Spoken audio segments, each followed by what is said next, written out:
Yo, yo, yo. Yo, what is up, everyone? Hockey pros, what up? Shoe happens, what up? March meltdown, March nightmare, not March madness anymore. Yep, here we go. Cash money, what up? Here we go. Time to nut up or shut up. The Detroit Red Wings are out of Dylan Larkin and Andrew Kopp for the next 2 weeks. 2 weeks. They're out. Insane. How are we feeling about that? Did you guys see the lineups yet? Let's see. Let me pull them up real quick. They had to have dropped them already, right? I know the practice lineups didn't look. It was giving shades of 2019 all the way to 21. Let's see. Where is the morning update?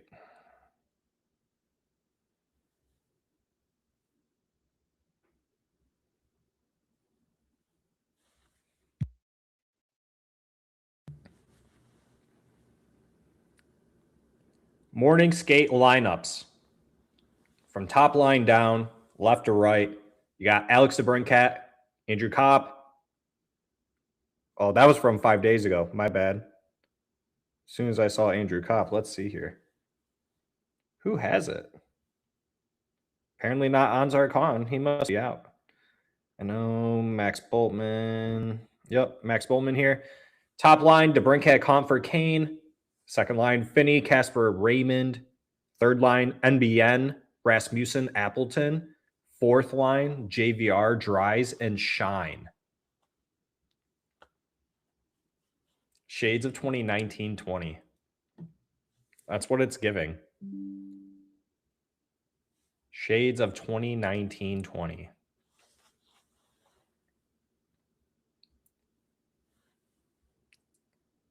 Yeah, you can't make this up, Cash Money. You can't.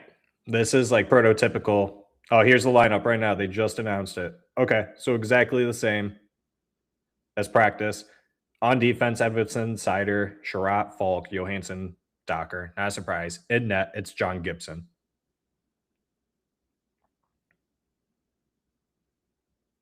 Just absolutely insane.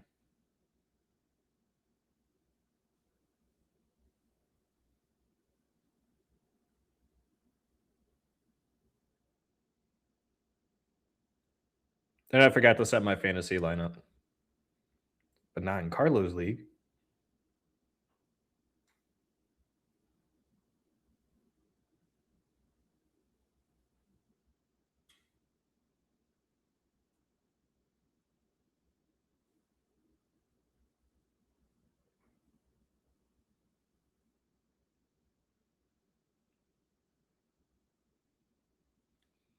Puck should be dropping any moment now. Haskey should be joining later. He did have something come up. No worries, though. He should be joining later. And I think our good buddy Jake Rivard might be coming. I have to send him the link. Jake, if you're watching, my bad, bro. I'm coming with the invite.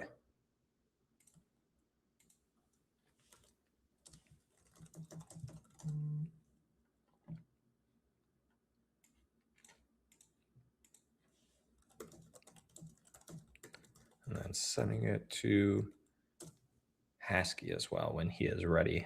Jake Rivard said he would hop on for a little bit. Nice guy.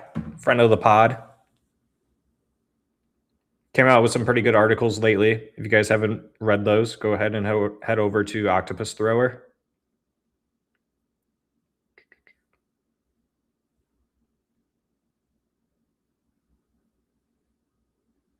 How are we feeling about JT Comfort playing as the 1C? What's up, Hot Wax? Welcome. Thanks for joining. When I saw Larkin and Kopperau, I knew we'll be missing the playoffs yet again. At least Larkin won an Olympic gold medal this year. You know what? I get where everyone's coming from. It does seem like that it's a rough patch. Let's check out the schedule real quick. And I just hit a pop-up ad.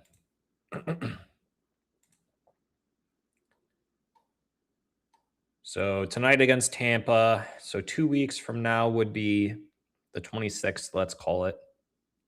Minimum. Tampa, Dallas, Flames,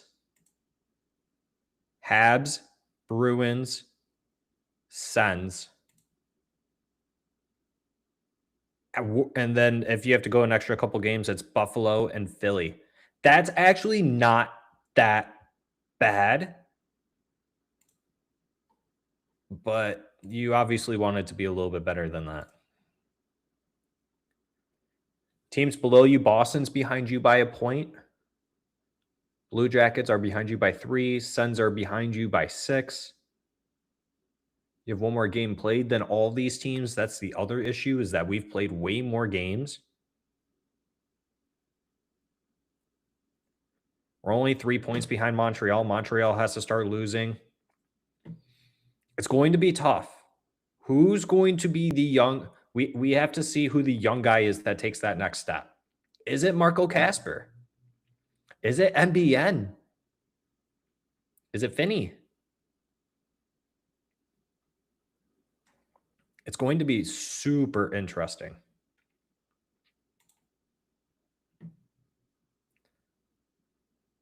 Ryan McGregor, thanks for joining. Hello, Blackhawks fan here. Always rooting for the Wings for Kaner and the Cat. Hey, thanks for joining. Yes, it's always good to cheer on even the players that are no longer on your team. If you're just a general hockey fan, I love hockey in general. If it's not the Red Wings, I still enjoy hockey. I can appreciate good talent when I see it. Chicago Blackhawks obviously have Connor Bedard and a couple other names. I fortunately was able to meet Connor Bedard at the 2023 draft. So that was pretty cool. There's a short video of it actually on our YouTube channel. If you want to go ahead and find that, that's like one of the first shorts that we ever did that we uploaded to. So a few years ago, go find that if you want. Bedard was pretty cool. So thanks for joining us, Ryan McGregor. You know, do you watch the whole games? Do you watch the Red Wings games too, or just popping in saying hello? I was opening up a can. I didn't think you guys wanted to hear that, so. The NHL is always better when the Wings are good. You could say the same thing about the Blackhawks. I mean, if all original 6 teams are good at the same time, the NHL is in a really good spot. That's just the truth. It's not just the Wings. But I do agree with you. Let's see. Make me a little warmer, not as pale. It's getting darker outside. I think that's a little bit better. How's the stream quality right now? Let me check it out. How's the stream quality, guys?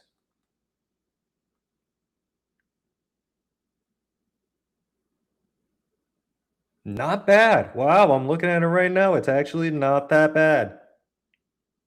I'm very impressed. Look at this.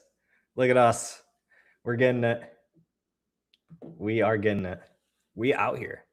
I watch every Hawks game. I do post-game show. And I watch any Wings game I can. Nice. Okay. Yeah. I don't have a particular other team that I like to watch. If there's a game on, though, and I see that it's against 2 really good teams, I'll just throw it on. Even if I'm doing something else, just throw it on in the background. Can never get enough hockey. Even during the summertime, it's a huge struggle with nothing going on. You're waiting for the draft, especially when you aren't playing in postseason hockey. It's always fun to watch the postseason, at least, even when your team's not in it. But hopefully this year it's involving the Red Wings. I still think that there is an opportunity. There's only a couple of teams right now that can catch up to them, that can knock them out of that wild card spot. It could be the Red Wings in Boston in that wild card spot. The Senators lost to the Habs last night. That helped us. At this point, we need the teams ahead of us to just keep winning and hopefully beating the teams that are below us.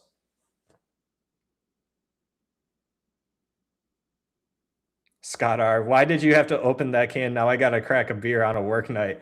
I will say it is not beer, though. It is, believe it or not, no free advertisements. It is sparkling protein water.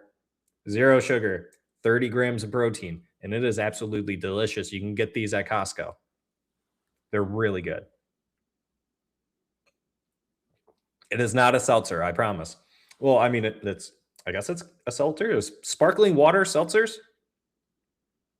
I don't know.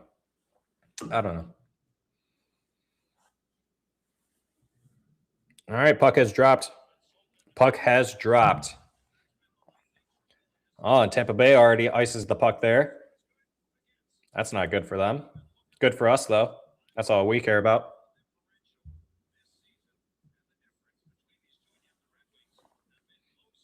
I think eventually in this game, we start to see Marco Kasper being bumped up into the 1C. That second line, though, of Finney, Kasper, Raymond could maybe be a future line if it all pans out here. But here we go. JT Compher out there at the faceoff circle on the offensive zone. 19:26 to go in this game. The game just started.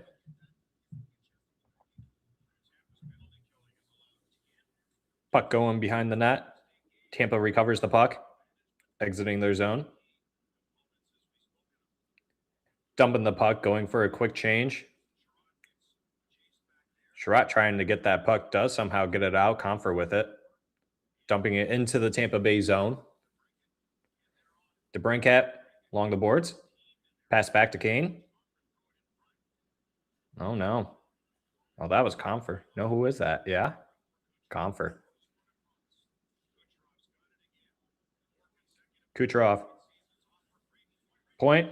Good shot on that. Good couple saves there by John Gibson on Braden Point. It's going to be a brutal game, boys and girls. Tampa still with the puck. Tried to pass it back. No man there, so it goes all the way back in the Lightning zone. Hockey Time Rundown brought to you by Sparkling Protein Water. Cash Money, that has a really nice ring to it. And if this company does want to hit me up, if they are watching or listening to this, I will gladly sponsor them if they want to give me a free pallet of this stuff. It is delicious. It's really good.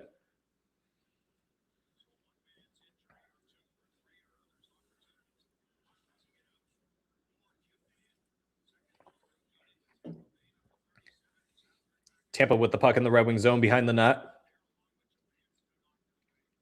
Working the Red Wings right now, getting it back to the defender, tries to shoot the puck, gets deflected. Tampa still holds the puck, working the Red Wings right now. To the blue line. Shot attempt. Gets deflected off a Red Wing. Going to be a very defensive game here tonight. Tampa getting in the zone, dumping it in. Red Wings get the puck. Trying to get it out, but they can't. No one's there to grab it. Tampa does. Good pressure there from the Detroit Red Wings. Tampa forcing put the puck out, losing the puck. Red Wings finally exit their zone, but it's quickly taken back by the Tampa Bay Lightning.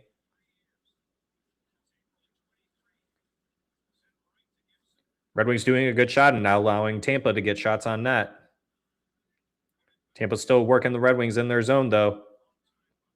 Red Wings get the puck, trying to get out of their zone, and they slightly do here, but they're quickly covered by a sea of blue jerseys.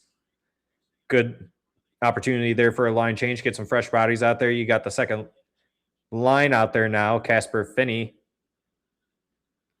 and Raymond. Trying to make something happen. Nothing there. Blues able to recover the puck behind their net.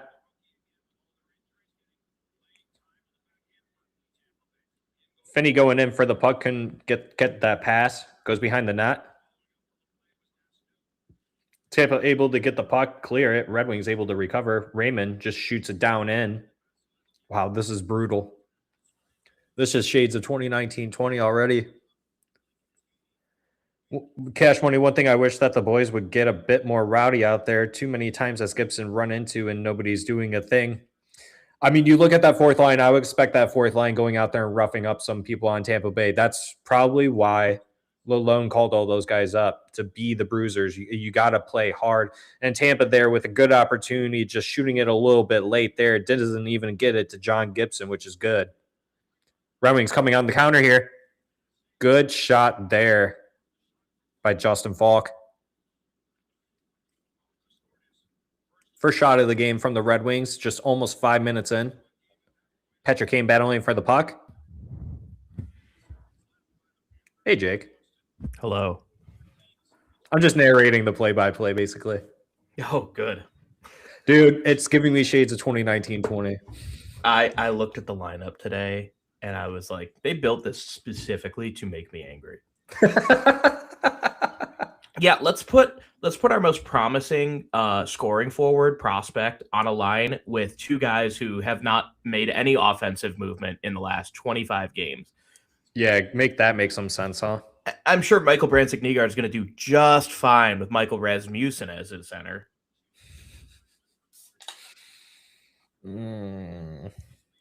How you feeling? I feel like I'm going to throw up. It's so bad. Dude, it is. Yeah, it's really bad. I mean, at this point though, it's do or die. This is the point where I think I tweeted about this the other day, but like maybe yesterday. This is the point where like teams show the difference between a good team and a great team. Yeah. I think this is the kind of adversity that really sucks. I mean, this is going to cripple any team. Like, Yeah. I can't think of a single team in the NHL that would be able to tread water well without their first and second line centers. Having said that, I think this is the time to show that you're not only playing for your fans, like you're playing for the two guys that are hurt. Like, it's time to go all in. It's time to, even if it doesn't work, you're going down swinging. I need to see every guy firing on all cylinders. And I think any player that doesn't show that kind of effort should probably see their way out. Yeah, I mean, so far I don't even think we've seen the third or fourth line yet. Yeah. So far, I think it's just been the top two lines. I mean, that makes sense. I mean, they're trying to probably get something going as soon as they can. And the second line's the only line that's been able to put any sort of pressure into the offensive zone. You know, I do like the Finney Larkin or Finney Casper. We wish it was Larkin. I know. Yeah. No, I like that line too. We were talking about that too right before the game started. That's probably the best line, honestly. I'm really surprised that they just did not decide to put Casper up there, but I guess it doesn't really matter where the line placement is. If that second line does better than that first line, they're going to get more minutes either way. I think the message that needs to be told in the locker room. Dude. Oh, I might be a couple seconds behind you. Yeah, you just see John Gibson just fall, and there's like, oh, there's an empty net goal right there, and they don't score. So that was good, John Gibson. I feel like the Red Wings are going to win this game 1-0 just on sheer dumb luck. I mean, are you ready to see John Gibson play like prime Carey Price? And you know what? And hear me out. And here's a question for the chatters who are in here. Jake, what are your thoughts if the Red Wings go, positive on their record, so more wins than losses by the time they get Larkin and Kopp back? Do you then say John Gibson should be a Vezina candidate goaltender for the season? That's a really good question. Someone might have to write an article on that. I know. Let's. My answer to that question is let's see how the rest of the season goes. I think that given the circumstances, he has certainly played his way into at least getting a couple votes. I am very impressed with him this year. Early on, I was a little nervous. I know we were. I think I was actually on one of the episodes, and we were talking about John Gibson's high glove and how nervous it made us. Oh, yeah. And now it seems like he's really just come into his own. I understand, like, if you play in a team your entire career, you're playing, I don't know, he was with Anaheim for like, what, over a decade? Like, your whole life is there. Your entire being is built around that identity of playing on the Anaheim Ducks. Like, moving to a place that is not only completely different in climate, but culture, moving to a totally different team where you don't really know anybody, like, that's going to be a tough transition to get used to, especially when you're getting used to a brand new system. And now that we've got a little extra help with Justin Falk, I think, and I hope that can help him even further. That was probably the best opportunity the Red Wings had all night, is also right here. Oh my goodness, good offensive pressure here from the Red Wings. And what line is this? Number 28? That's MBN, isn't it? I reckon it is.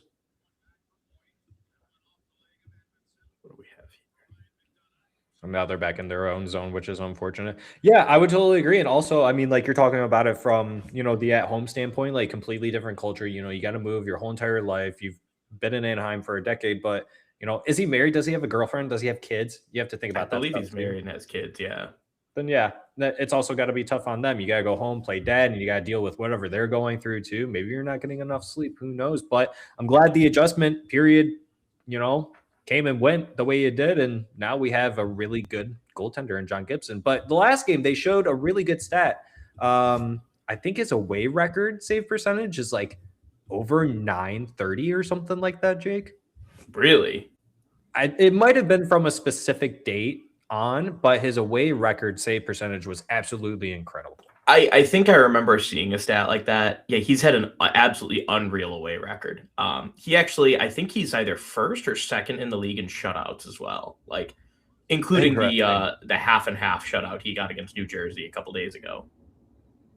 Wow.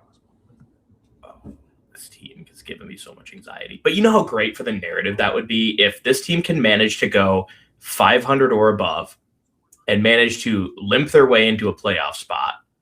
Like, what do you think that does for a locker room? You know what I mean? Like fighting through all the adversity of this season and then finally coming to that, like that would be unreal. Dude, that would be unreal. I still think that there is an opportunity when you look at the next 2 weeks, if that is how long that they're going to be out. I know that's what they said. It could be longer. The schedule didn't look that bad, to be honest. Let me tell you who the next opponents are over the next few days. Yeah, I saw it was Dallas. Change your mind on that. Yeah, I saw it was Dallas. You also had to play Buffalo eventually. You have to play the Habs. So if, let's say, hypothetically, they come back on the 26th and, 2 weeks from now, totally fine. Nothing changed. The teams they have to face are Tampa tonight, Dallas, Calgary, Montreal, Boston, and Ottawa. 4 of those 6 teams are currently in the playoffs. 4 of the 6 teams are in the division. One of them, Ottawa, is actively trying to push for the playoffs now, and they've just started to get hot at the right time. This is sort of a nightmare scenario for this team. And so how they respond to this adversity is going to affect the culture, I think, long term. It's also going to point out to us a couple of those guys that Todd McClellan called jerseys, guys that have got to go by the end of the season. I actually posted an article this morning about who I think the 3 jerseys on the roster are right now. So go to octopusthrower.com if you want to see it. If you want, you could throw the link in the chat. Maybe I will. Yeah, I might throw that jersey one in specifically. Yeah. Yeah, there's definitely, I mean, like, even I saw your tweet too and read your article, but your tweet too, I mean, I saw a couple of others, but yeah, you got Comfer, no goals in the last 12 or 13 games. Appleton, like 1 point or no points, whatever it was. And then same thing with Michael Rasmussen. It was like, wow, dude, how are these guys? I kind of give a little bit of grace to Mason Appleton just because he was signed for this specific purpose to be a defensive winger. There's something about the Red Wings organization. They really love their two-way guys and their defensive forwards. Andrew Kopp is a great example. They've tried to turn Michael Rasmussen into one. I don't really think it's worked well. Comfer, I know, has been playing more of a defensive role in the fourth line. Like, it seems like that's kind of a trend with this organization, and I think that Mason Appleton is one of those people. So I try to give him a little grace because, it's his first year. But I do agree that Michael Rasmussen and JT Comfer are 2 of the jerseys. And at that point, then, we already knew going into the offseason, it would be a really huge benefit Steve Yzerman prioritized. Now that you got Justin Falk, I haven't really heard anyone talk about this yet. Maybe I'm the first, maybe I'm not. I don't know. But the Red Wings prioritize going for a top 6 forward in the offseason. That should be on the top of their mind, especially if they want to get rid of some of these jerseys, because if they do get rid of, they can't get rid of all 3, but let's say they get rid of one of them, maybe 2, one of Comfer, Rasmussen, and Appleton. You fill those bodies with the MBNs, the Finneys, those guys, right? Then go get a top 6 forward, or what do you think? It's actually pretty funny. I was talking to my roommate a couple minutes ago, so he's a big Blackhawks fan, Okay. and Yeah. we were trying to figure out. He's like, "Oh, we need to get Connor Bedard somebody on the wing this offseason." And I looked up the upcoming free agents to see if there's like really anybody worth taking. I'm going to read you a couple of names. You tell me if any of these sound interesting from a wings perspective. Patrick Laine. Taylor Radish? Yeah. Well, Darren Radish is the defenseman. Sorry. We got Jaden Schwartz from the Seattle Kraken. Oliver Bjorkstrand from Tampa. Let's see here. We're not bringing back Vladimir Tarasenko, so that's already off the table. I think it's a couple other names like Michael Bunting, Mason Marchment, who I think actually is pretty intriguing. Yeah. And then the one name that just has been popping up a lot lately is an old familiar face. If you remember Anthony Mantha. I don't know if he's the answer per se. I think he's a good like middle six guy at this point in his career. I mean, well, if we're gonna go, I don't think that there's gonna be there. You could obviously tell in this free agency class, there's not gonna be one guy that's gonna help fix all the issues that some of these guys who are just jerseys are creating for us. But he might be a solution to where, can he bring some? Actually, now that I'm looking at it, he's got a pretty decent season under his belt so far. 64 games played, 24 goals, 24 assists on Pittsburgh. Yeah, not the worst. Not the worst. Yeah, is that a Crosby effect though? I know he's probably not playing with Crosby, but I wonder what line he's playing on. Let's take a look. We're gonna look now together. He is on a line with Tommy Novak on the second line. I believe that with the temporary suspension of Evgeny Malkin, Tommy Novak is filling in on line 2. So he's playing with either Tommy Novak, who's like a young center, or he's playing with a 40-year-old Evgeny Malkin. Oh, my stream just froze. Did I miss something bad? Good defensive play by Dries there. That was good. Ooh. I just saw that too. Whoa. Midwest Mean 93. New trade just landed. I don't know what that means. New trade just landed. New trade. Probably, well, so the AHL trade deadline is tomorrow, so maybe it's a minor league deal. Let's see.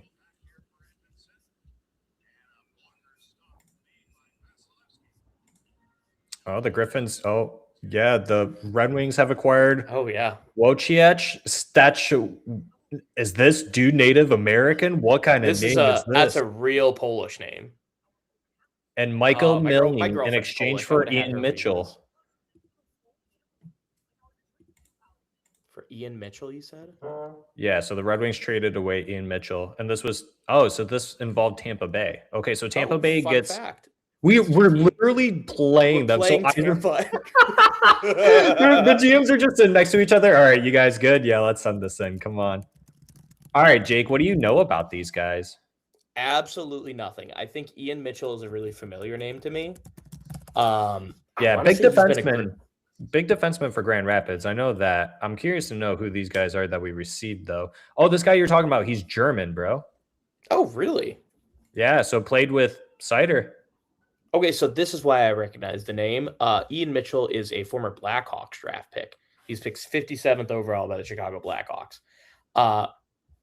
With the Griffins this year, he had about 20 points, so 4 goals, 16 assists. He's played all around the AHL. He has a couple NHL games under his belt with the Blackhawks a few years ago, few with the Bruins, and then since then he's become kind of a Griffins mainstay. As far as these other guys go, yeah, I got this Wojciech Stachowajek guy. He's 26 years old, 6'1". He's a winger, 187 pounds. He's from Germany, so he's German-Polish. Germany, Poland. He was born in Poland, but he played for Team Germany in this year's Olympics. Oh. And in the AHL for the Syracuse Crunch in 38 games, 9 goals, 8 assists for 17 points. Obviously, Grand Rapids needed bodies quick. So as far as the other guy goes, this guy was an 89th overall pick by the Minnesota Wild. His name's Michael Milna, and he is 23 years old. So, I mean, he's still young. Elite Prospects describes him as an absolute nuisance in the defensive zone. Milna scans off puck for threats and closes with force as plays develop, always taking that extra stride to make contact where others lunge with their stick from a glide. The motor never stops running with this player, making him an absolute force on retrievals, too. This also applies on the forecheck. In 19 games with the Syracuse Crunch this season, he has 1 assist. He also played 15 games with the Iowa Wild, scoring 5 points, including 2 goals.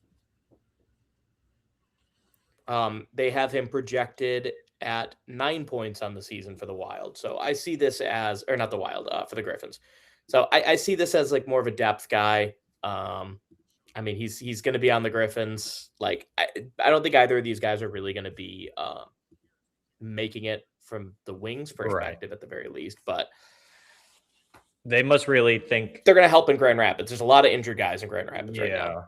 Yeah, that's the only reason why they did this.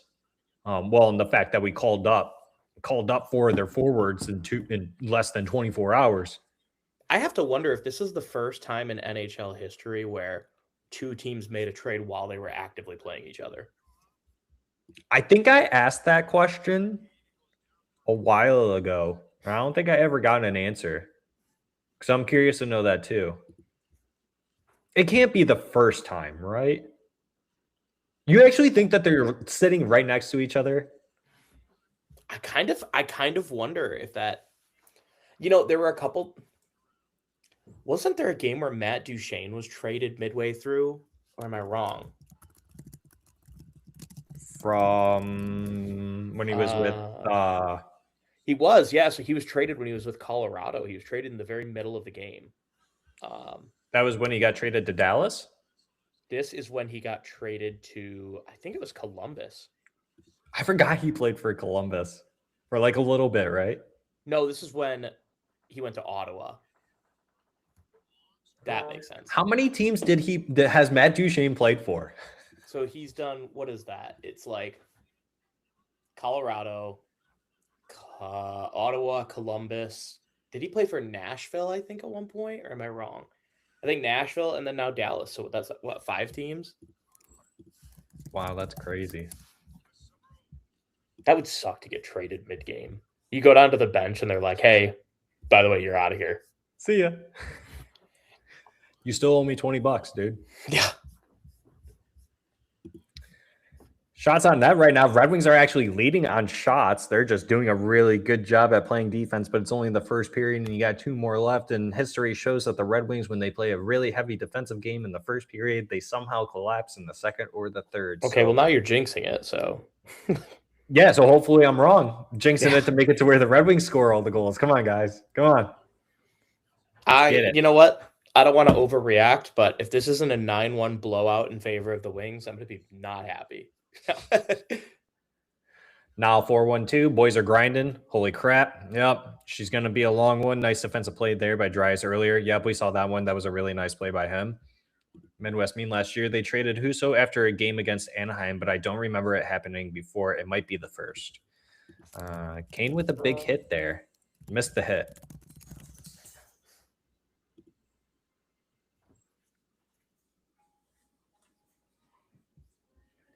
Shots now tied. Red Wings have 8 blocks, and they're winning the faceoffs at 67% right now, Jake. 5 to 7 hits in favor of Tampa. So it doesn't... Okay, this is an 11-year-old thread. Never mind. What's up, bud? Come here.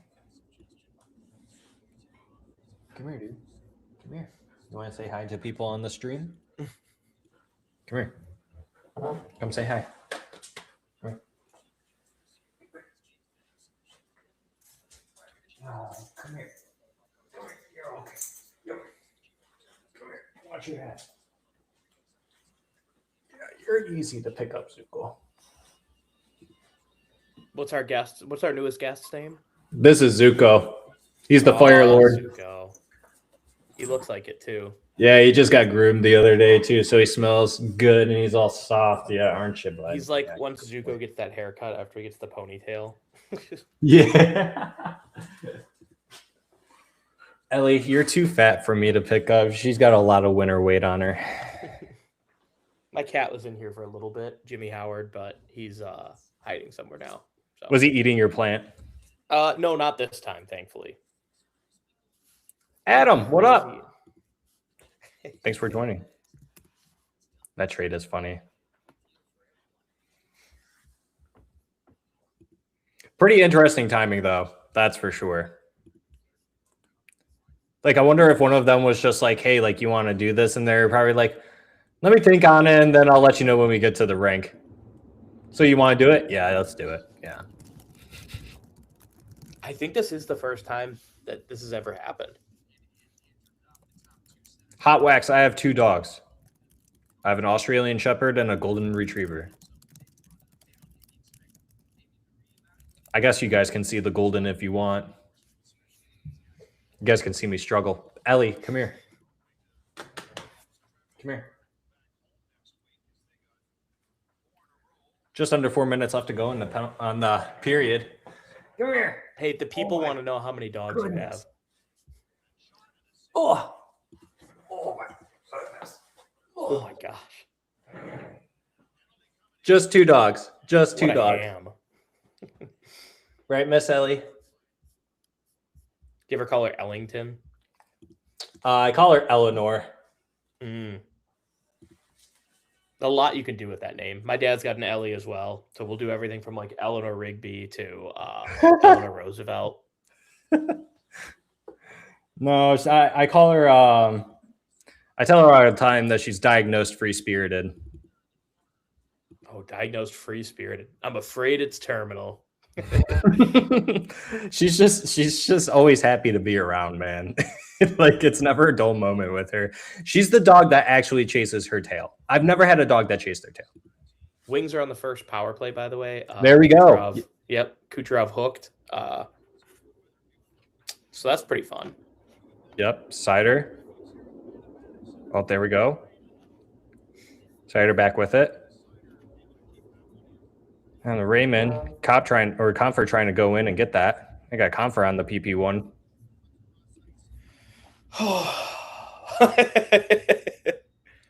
Big board battle there. Got 3 Blues and 3 Red Wings there trying to get that puck out. And the Red Wings get the puck. Cider back down. Kane with the puck. Trying to make something happen here right behind the net. To the Brinkat. Back to Cider. Over to Raymond. Shot blocked. Goes wide. To Brinkat. Ringing it around for Raymond. Raymond back around. Comfort going in for it. Tampa gets the puck and is able to clear it. 1:05 to go on this power play. Red Wings dump it in. Tampa get it. Power play is just anemic. I just don't know what is wrong. But stay tuned, because on Octopus Thrower, we're going to be posting an article on how to fix it. Yeah, Tampa wasting time now with the puck going into the Red Wings zone. Red Wings can't get the... Fuck that guy up. I'm swearing on the stream. I'm sorry, guys. Fuck that guy up. I'm sorry, guys. I don't often swear on stream. I'm sorry. I had to there. That was bad. MBN on special teams win. Yeah, maybe he's on the second unit, though. Nope, they got Kane. Let's see. They got JVR out there. They got MBN out there. And then we got the net coming out. Stoppage on the play, which is good for the Red Wings. Tampa Bay had the puck. So the puck should stay. The faceoff should stay in their zone, Jake, because of that. Fingers crossed. Oh, my gosh. This game is just built to stress me out. Here we Brand go. new. What's up? 19 seconds. Wings going to win or what? They're on the power play right now? I don't know. It's been a real defensive game for them tonight so far, right, Jake? I believe. I think at this point, that's all you can do. I saw somebody today post a picture of that old Vladimir Konstantinov patch with the words "believe" in English and Russian. I think that's a sign. So, fun fact, the reason why John Leonard isn't playing is because if he plays one more game, then he becomes waiver eligible when they send him back down to Grand Rapids. So I think they're trying to hold off playing him for as long as possible. I am actually with brand new. I am surprised that they did not go with Trail Mix, who had a good Olympics. Oh yeah, he had 4 points in 4 games. Very impressive for a guy like that. I don't understand why you wouldn't give him a look. You know, he's never played an NHL game, so if he makes a debut during this road trip, it'll be his first career game. Yeah, I guess I just don't know who I would rotate out. We've seen Sheldon Dries do. Is it Dries? Yeah, Sheldon Dries is. I mean, he's played a couple of games. We've seen Dominic Shine do it. So maybe they're rotating him in and out.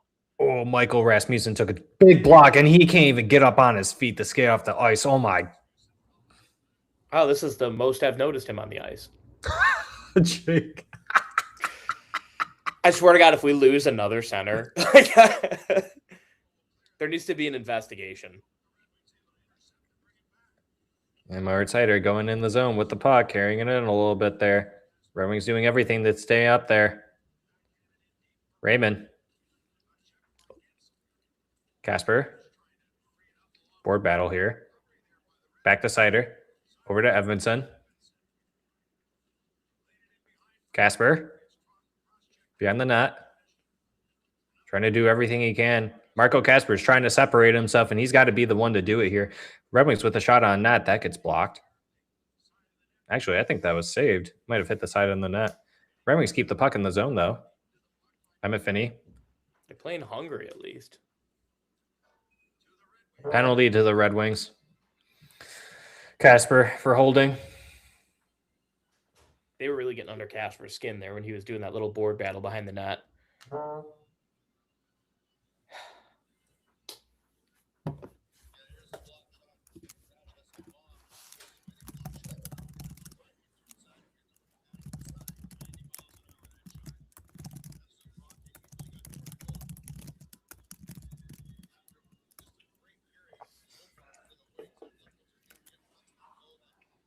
Yeah, 6'4", 225 pounds, brand new. You would have thought the Red Wings. What is it with the Red Wings that don't like? I mean, to Jake's point, they 1,000% love a two-way guy for whatever reason. That is their type of style of player.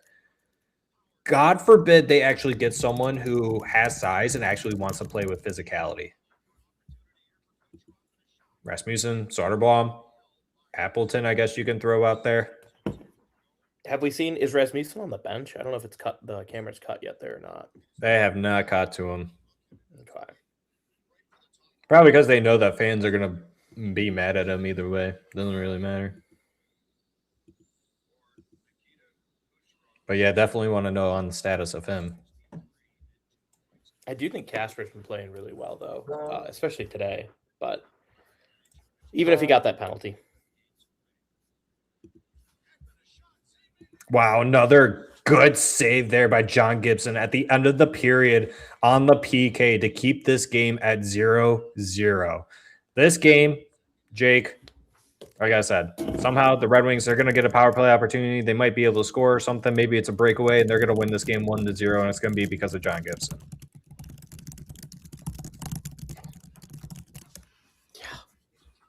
Yeah, I think this game is going to, at this point, is going to entirely hinge on John Gibson.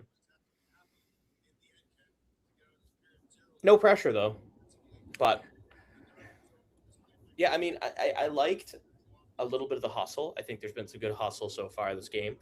I think it needs to keep up in order to actually pull something off.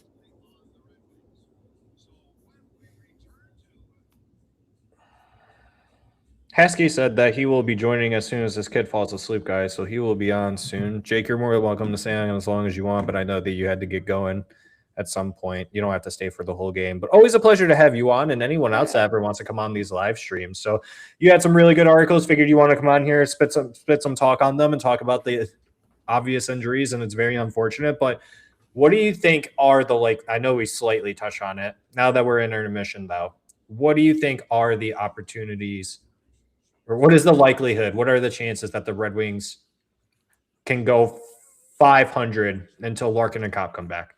I think in this kind of instance, you kind of have to make lemonade out of this. Like, there are two paths you can take. You can either give up and accept that this season's done, whatever, throw in the towel early, or you can fight. And the way I look at it is the games are going to be played anyway. Time is going to pass one way or another. Why would you not want to push as hard as you can and give it your all every single game? Because you never know. You could steal some wins. There are teams that are going to come onto the ice cocky. They're going to come in there thinking they can, run the game. They're thinking it's going to be an easy win without Larkin and Kopp. Like, yeah, it's time to prove them wrong. Time to be tenacious. Yeah, and to your point, we've seen that happen against the Red Wings where we thought it was going to be a scheduled win, and they just. Literally the last game. I think that we're hitting put up or shut up territory, and I think this is the time for those young players to really step up and show that they can be difference makers on this team. We had these instances with Larkin, Raymond, and Seider when they all first got started. They all had to show like, okay, we're legit, we're for real, we're here to stay. I think it's on that next wave of Casper and Finney, Albert Johansson. Like, these guys need to step up and show like, we're here now. We are the answer to your question. A little surprised, but I'm not at the same time.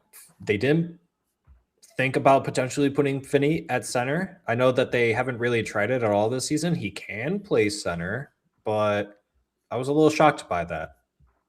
Yeah, I guess because he hasn't played it at the NHL level, they're probably not thinking, okay, time to throw you into the fire against one of the top teams in the NHL. Here you go. Good luck. Fair. Yeah. You're going up against Braden Point now, buddy.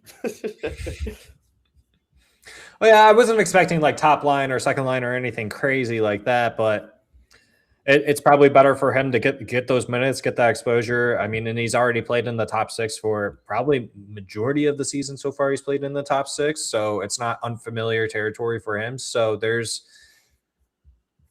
if this team can escape with wins where they're super low scoring games, I don't expect a lot of goals out of this lineup. If anyone does, then you're probably asking for too much, to be honest. Yeah, but we're also at the point where what I've noticed is that over the last 2 seasons, Marco Kasper now has decided it's time to go off during the later half of the year. This year, obviously, he had a nightmare first half to his season. But what's up, Jimmy Howard? Oh, is he here? Was that him? Oh, no, I was putting off by my screen. It looked kind of blurry. No, he'll be here. Yeah, I noticed that last year and this year he's gone off during the later half of the year. So hopefully he goes on a bit of a tear. Hopefully he takes that next step, and maybe we could see something out of it. Now would be a good time than ever to get that going, Marco Kasper, because we desperately need it. And I think that kind of show us why you're a top 10 pick. Well, and that's, thank you for that. That was the direction I was going to go in, because now it kind of gives Yzerman, it gives McClellan an idea of like, where can this kid go in the next 2 to 3 years? We're now giving him an opportunity here for the next 2 weeks to be a top 6 center. And if it doesn't work out, do you then say the center experiment is over? And is he better for the wing? Or do you at that point say, maybe it's time to package him in a deal and go out and get maybe a Robert Thomas or someone else, just saying a name for the sake of it? That's a good question. Yeah, not really an answer I'm looking for out of you there. Just a thought in my head. If you have an answer for that, great. But yeah, I think that's kind of what's going on in my mind right now, is wondering like, how is this going to affect Marco Kasper? If he shines, great. Then the Wings might know what they have in him. But if he doesn't, then it's one or the two. He's better on the wing, or it's not a good fit for us. Not a good pick. Yeah. I think it also really depends on how you view like a 21-year-old forward. Like, if you correct, think it's okay, yeah. Like, obviously, he's not doing the kind of things Lucas Raymond did when he was 21 years old. But like, asking a guy like Kasper to pick up the burden left from like a top line center or even a top 6 center like this early on in his career is a bit of an ask. I mean, we have to remember, like, pretty early on, Dylan Larkin was playing on the wing as well, and people were like, okay, is he going to be a wing or is he going to be a center? And eventually he grew into that. So I say take our time. I think this is a good chance to kind of workshop him at center, see like what kind of player he could be, just like you were saying. And if he's a center, great. If not, well, hey, look who it is, Mr. Mex. What's going on? What up, buddy? Thanks for joining. Yeah, I think either way you're in a win-win scenario. Like, if he pans out, you've either got a really good winger or a really good center. but that requires him panning out. And yeah, it all has to pan out first, right? And that's kind of what we're hoping for. Well, not kind of. We're really hoping for at this point. You know, Jake, another thing that popped in my head as you were kind of spewing all that off. Let's say the Red Wings don't go 500. The absolute worst case scenario happens where the next 2 weeks they don't win any of their games. Well, then I'll go radio silent for, ever. No, I'm kidding. Why do you think it is that Steve didn't, and I know he didn't expect these injuries to come, why wouldn't he protect that first? You think that was a stipulation on St. Louis's end?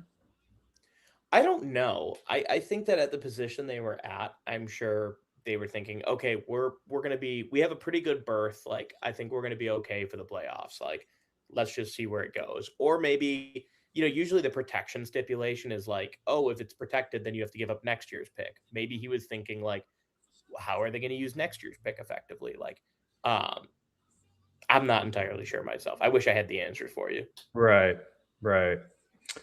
I wonder if at 1.2, I mean, to the kind of what you said there, I'm sure Steve Yzerman had a conversation with someone, whoever it was, and said, there's almost next to no possible way that we cannot make the playoffs unless Larkin and Kopp got injured.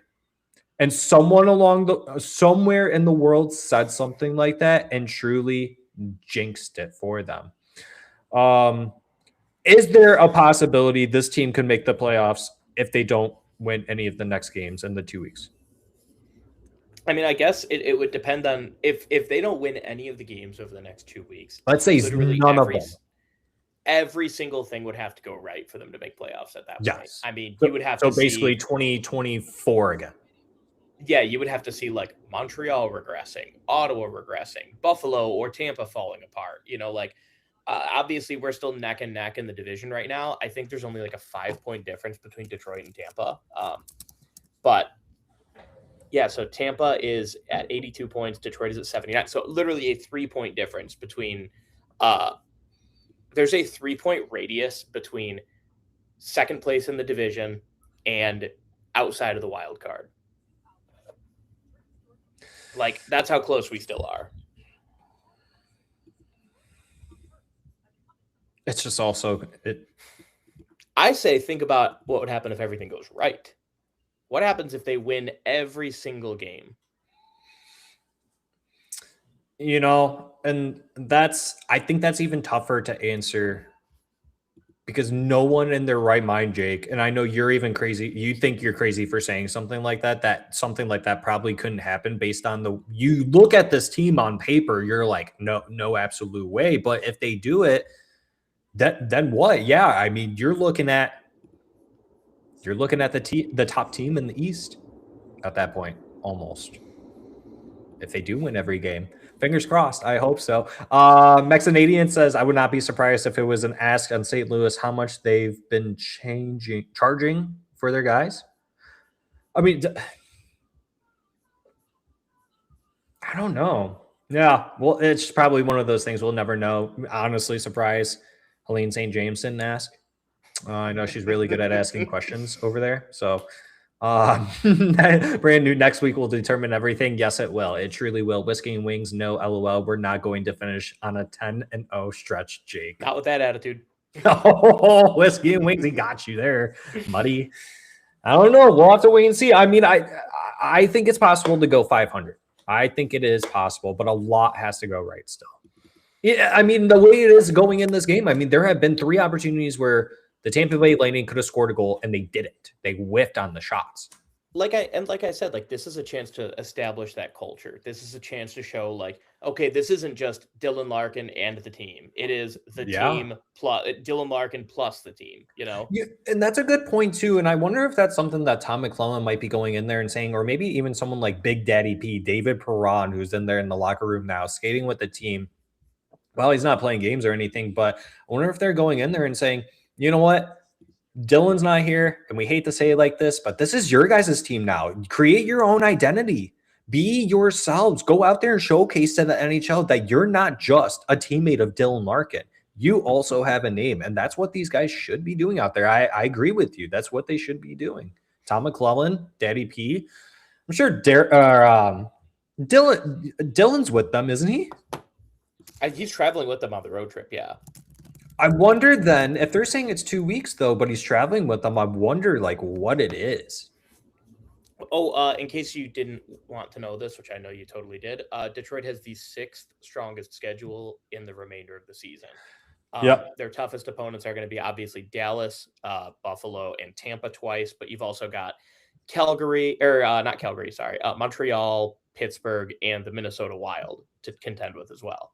Now, they do have a couple weaker opponents up ahead. They've got Calgary, they've got Philly 3 times. They've got, it looks like Florida, New Jersey, and the Rangers, but you got to go at least 500 with those good teams, right?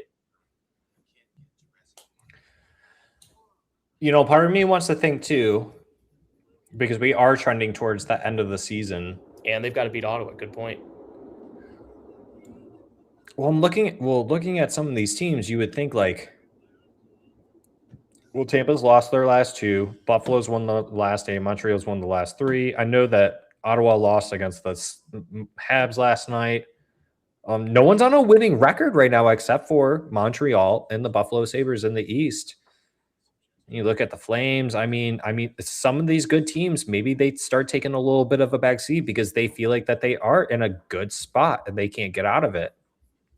It might be harder to play against some of these worse teams because now after the trade deadline, they made all these call-ups for all these young guys or whatever they did, and those players are trying to make names of themselves and trying to secure spots for their teams next year. So it might be more difficult playing those teams than it is the teams higher up in the standings. Jake, your thoughts on that? I'm sorry, could you repeat the question? Sorry, I was reading a little bit more about these. No, you're good. By the Wings. It could be possible that the teams that are worse in the standings could cause more trouble for the Wings than the better teams, because the better teams might sit back a little bit because they know they're in the playoff spot. Your thoughts on that? Well, I mean, again, like I said earlier, we are like neck and neck. Like there is a 3-point difference between the Wings being out of the playoffs and the Wings being the second in the division. So I really don't know if there's any team that can kind of rest easy. Maybe Buffalo. Buffalo's got a decent point lead. They've got 86 points and they have about a 10-point lead out of the playoffs. But I never thought in my life I would be saying something like that. But I don't know. I don't think there are really any teams that can afford to kick into autopilot. Maybe Carolina. Carolina's kind of got it made. Every other division that isn't the Atlantic is just such a cupcake division. The Anaheim Ducks would not be in the playoffs in the Eastern Conference with their record they have right now. And the Anaheim Ducks are first in the Pacific right now. Is that something the NHL needs to I don't even know if that's something you can even fix. What do you do about something like that? It's the Pacific is such a top heavy division right now, and I think it will get fixed in the future. So, I mean, the 3 best teams in the Pacific are Anaheim, Edmonton, and Vegas. And Anaheim just became a good team. For the most part, it was you had LA occasionally in there. Right now, the West is just the West has, I think, 4 of the worst teams in the league because it's got Vancouver, Calgary, Chicago, and St. Louis. It also has Winnipeg and Nashville. So that's 6 teams that are just terrible. 6 lottery teams that you could just beat up on relentlessly. So I think a lot of the division standings are kind of inflated as a result there. I don't know how you would fix it, though. I mean, I guess San Jose is going to be good within the next decade or so. Oh, they better be. I mean, can they still make it in the playoffs? Are they in a playoff spot? The Sharks, they are 1 point away from a wild card berth. That is absolutely insane. Yeah, them and LA are kind of battling with Seattle for that second wild card position. I don't know how, not to change the subject off of the Wings, but I don't know how anyone can sit here and say the Edmonton Oilers are going to be making the Stanley Cup Finals again. Yeah, I mean that entire a couple of those top teams in the West are just going to be nightmarish. You've got Colorado, you've got Minnesota, you have a bunch of teams that decided to add. I mean, Dallas looks deadly. Anaheim is putting up some numbers. Even Vegas, you can never count out Vegas in the playoffs. How they're still in the playoff spot is insane to me, and they've gone in OT 14 times, and they're on a Jeez 3-game losing Louise. streak right now. Are you serious? 14 times? 14 OTs. The team with the most is the LA Kings with 15. Jeez. Oh, Pittsburgh Penguins also have 15. That's crazy. How many have the So Wings had? Like 7? Wings have 7. Another reason why the NHL needs to implement the 3-2-1 rule. I love the 3-2-1 rule. I very much support that. The one in the did they do that in the Olympics recently? Probably. I think that was the point seeding in the Olympics. So if the NHL did the 3-2-1 system, the Red Wings right now currently would have. So, well, I don't know how many regulation wins. So they have 25. So 25 times 3 is 75 points. Overtime wins is 11. So then that would be 2 points. That's 97 points. And then 7 OT losses, that's 104 points. Red Wings right now currently would have 104 points if they went 3-2-1 system. 3-2-1-0. As far as the other teams, I don't know. That's a little too much math in my head for me. Yeah. Speaking of numbers, they'd be ahead of a tonight. team. Let's see here. They actually might not be ahead of any of these teams because I think the Red Wings are actually one of the teams with. Yes, especially in their division, they have one of the least amount of regulation wins. Speaking of regulation wins, I hope that the Wings get one tonight. My time is actually going to be up tonight. I'm going to take off, but thank you so much for having me on. Thanks for joining, Jake. Appreciate it. Yeah, buddy. of course. Always a pleasure. Great to see everybody. Great to hear everybody. Drop the links for your articles real quick before you dip set. Yeah, of course. So you can find me on octopusthrower.com. I am the news site expert. So, completely taken it over, kind of rebuilt it in my image. We have a brand new staff of writers. We've got totally different content coming your way. I post 2 times a day. So you're welcome to catch anything on there. Other than that, feel free to reach out anytime. Take care and good to see you as always. Thanks, Jake. Appreciate it. Yep. Talk to you soon, buddy. See ya. Take care. All right. The second period is underway. Jake's such a nice guy. All right, let me see what the chatters are saying real quick. What are we saying here? And Tampa Bay still on the power play, and I'll get back to narrating here in a second here. Oh, you guys were chatting them up. Brand new says Columbus is heating up with Wild Card 2. Columbus game on Game 7 is huge. Yeah. Hoping for a 1-0 streak for starters. Yeah, that would be nice there. Carmen Wright, thanks for joining. If you guys are new, stopping by, thank you for joining me. I truly do appreciate it. Hello. Second period just started. Tampa Bay on the power play. They play Philly 3 times, Calgary, Rangers, Devils, and the Panthers again. And Tampa Bay scored.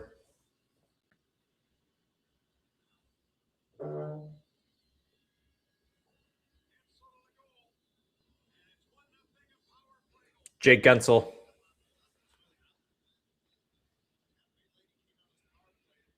The only good I get from that is that I have him in fantasy. John Gibson wants that one back.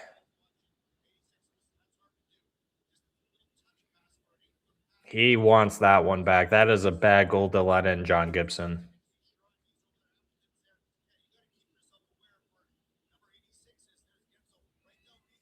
Not a good goal. Not a good goal to let in. Not a good goal to let in. Ugh.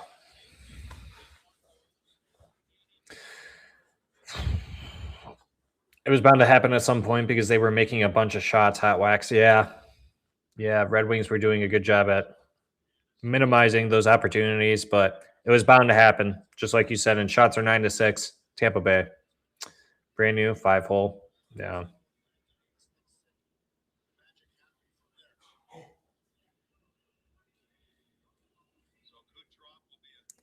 J-Dog earlier asked, I wonder what Fedorov would have done in 3-on-3 overtimes. discussing things. The record probably never would have been touched. Oh, you got a John Gibson gets hit by a Tampa Bay player trying to run into the net, and no Detroit Red Wing player wants to do anything to that guy for running into the goaltender. I don't understand this team sometimes. I love this team, and I'm not the one who's going to sit here and like rag on them all the time, but this has got to be, when it comes to your goaltender, this has, or really anything that happens, this has got to be one of the softest teams in the NHL. John Gibson clearly gets hit, and I get you're down a goal, but you did not do anything there for him.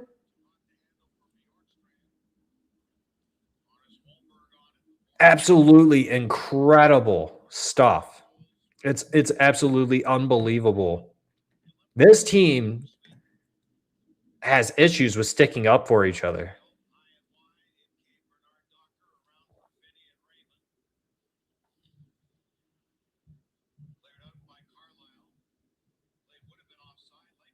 Tampa Bay with the puck, trying to get in the Red Wings zone. Red Wings doing well at the blue line. Lightning back in their own zone, regrouping. Both teams make a change. Puck dumped in. Gibson pushes it up. Red Wings looking for a stretch pass. That goes for icing. Jesus. Murphy, dude. It's going to be a brutal one, guys. It's a brutal game. It's a brutal game.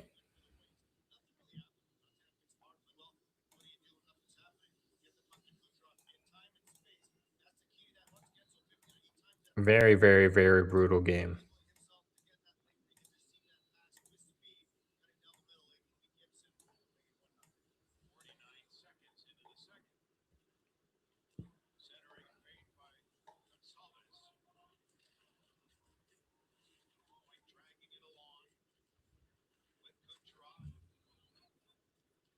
Red Wings get the puck, pushing it out of their own zone. Tampa with the puck, though, getting it back.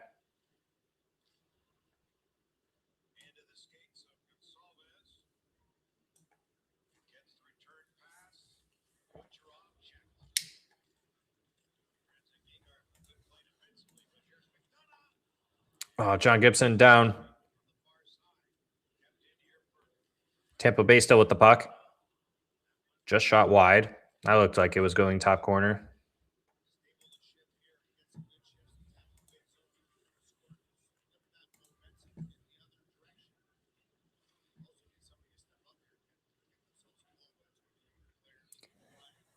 Red Wings might have a good opportunity here. Justin Falk with the dump in.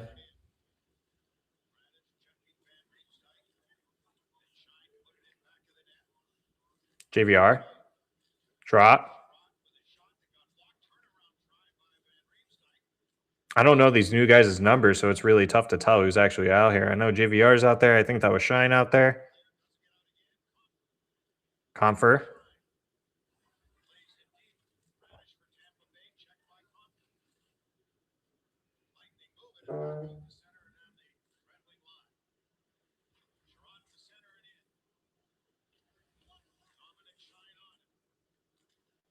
Shine to Coffer.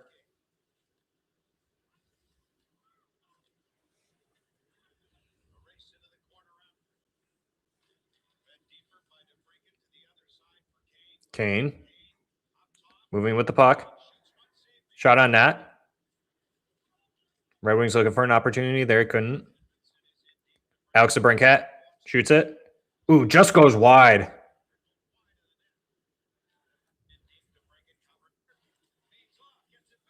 Mart Sider with a good shot there. Shot just goes wide as well. Deflected. Mart Sider in the slot. Couldn't quite get it on his forehand. Had to go backhand, and that shot goes high and wide. Tampa dumps, and that will be icing for the Red Wings. Shots 9-10 in favor of Tampa Bay. Red Wings leading in the block shot category, 10-7. Hits 6-10 in favor of Tampa, and the Red Wings winning in the faceoff, 59%. For those that are joining late, thank you for joining. Appreciate you guys. It's been a brutal game so far. honest thoughts on Justin Falk. I thought he's looked good so far. I just think it's very unfortunate that he's probably asked to do a little more defending than we probably really needed him to now that we have Larkin and cop-outs. So I don't think that the stretch of games should be the best judge of him, but we'll know his defensive game a little bit better because of it. We're just going to miss out on a little bit of offense. Who knows? But I like Justin Falk so far. I think it was a fine signing. That's the cost typically for a right-handed shooting defenseman, but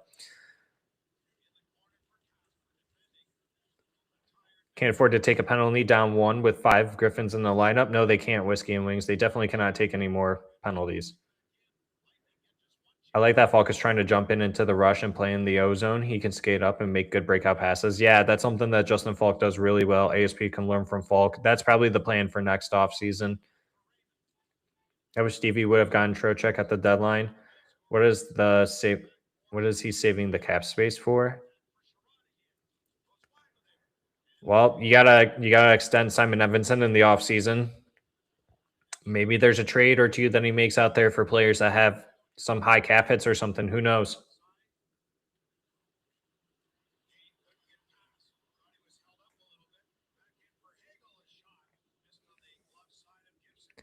Tampa with the puck in the Red Wings zone. They just had an opportunity there, but they shot it super wide. Now behind the Red Wings goaltender.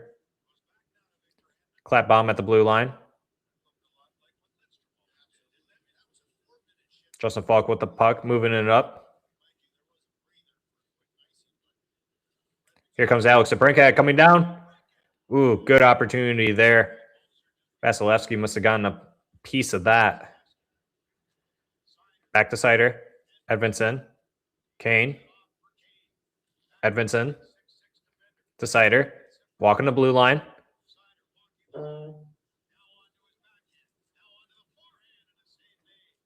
Saved there by Vasilevsky on Sider. Good shift there by the top line.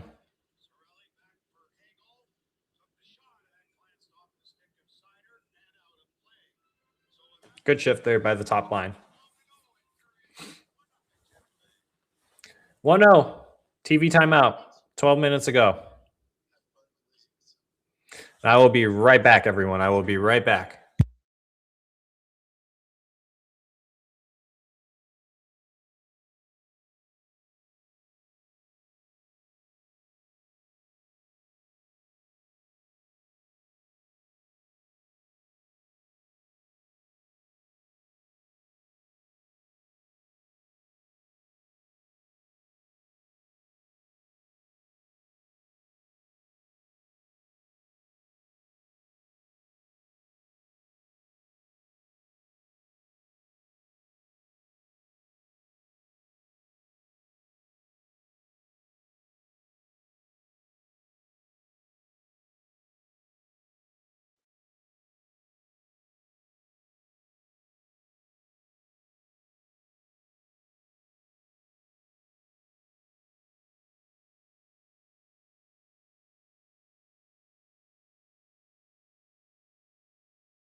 And I just realized that my mic was off. Casey, I said hello. I'm sorry if I didn't say hello earlier, but good pressure. Now just need some goals. Yes, absolutely. I'm out of breath. Oh, my goodness. I had to run and give my dog some food. It's a long stretch down that hall. Like right there. Yeah. Running. Whew. Alex DeBrincat and Darren Radish, Erie Otter teammates. Well, Alex DeBrincat, is he officially old? Erie Otters teammates, 14, 17? Does that make them old? I think Alex DeBrincat and I are the same age. He's making millions, and I'm enjoying myself actually sitting here talking with you guys. Thanks for joining me once again. Red Wings versus Tampa Bay, second period. Shots 10-10. Block shots in favor of Wings, 12-18 or 12-8. Good face-off win there by Dries, but Tampa gets the puck.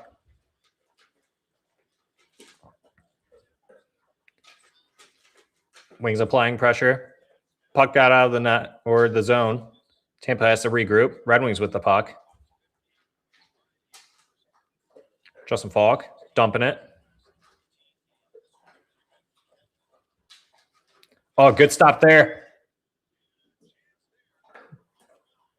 Good opportunity there for Sheldon Dries. Tampa coming on the counter. Good stop there by Falk. Gets the puck. JVR. Good opportunity there, and a Tampa player was able to stop the puck.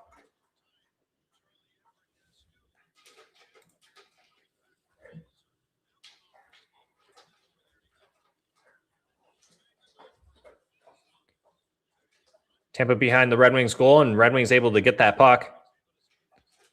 Getting out of their zone, going through the neutral zone. Rasmussen coming out with some speed. Good to see him back out there on the ice after that gnarly block shot that he took that left him almost unable to get up. Now Tampa coming the opposite way.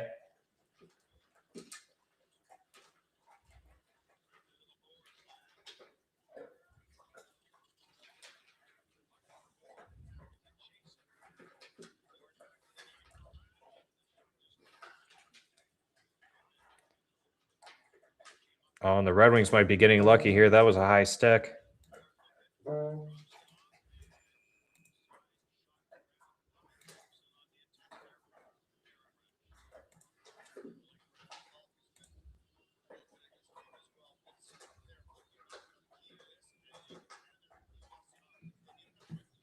Oh, if you guys, I did not forget about this. I'm going to announce it during the second intermission. If you guys follow us on Twitter, go enter in the Elmer Soderblom signed hockey card giveaway from the Red Wings Centennial set. Octopus Ink is what it's called. Although he still has 0 points this calendar year, we still miss the big guy. So if you're interested in winning that card, go on Twitter, go in the comments and say soda, hashtag let's go Red Wings, and I'll announce the winner at the second intermission. So you guys still have time. Go do that.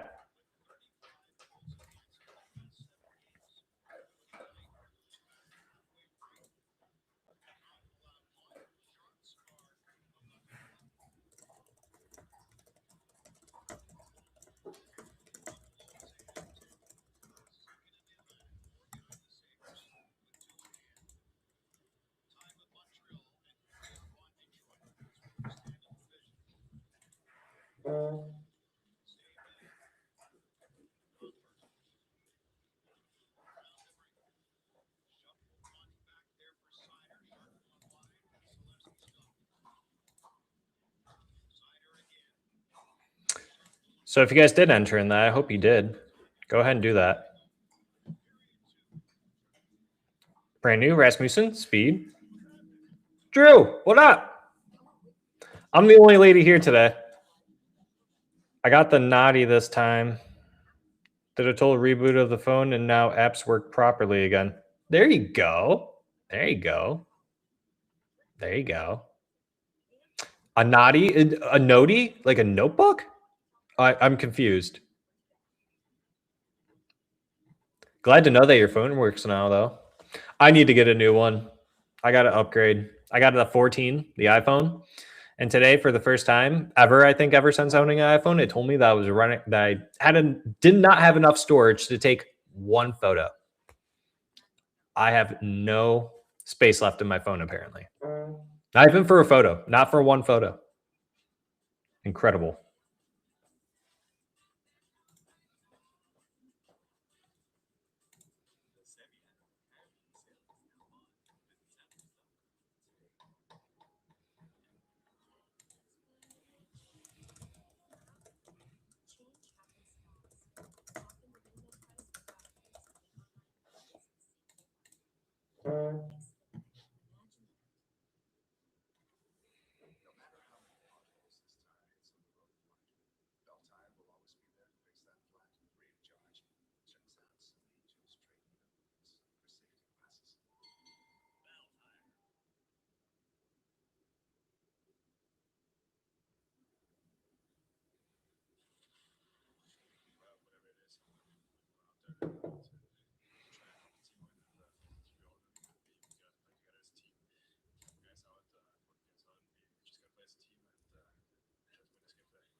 They just showcased Marco Casper.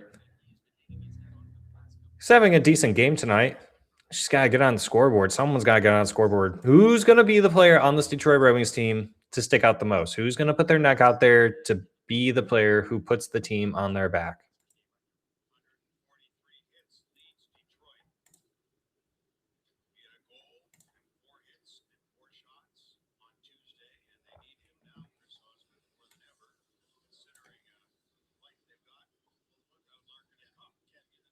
So far, it's not looking too good.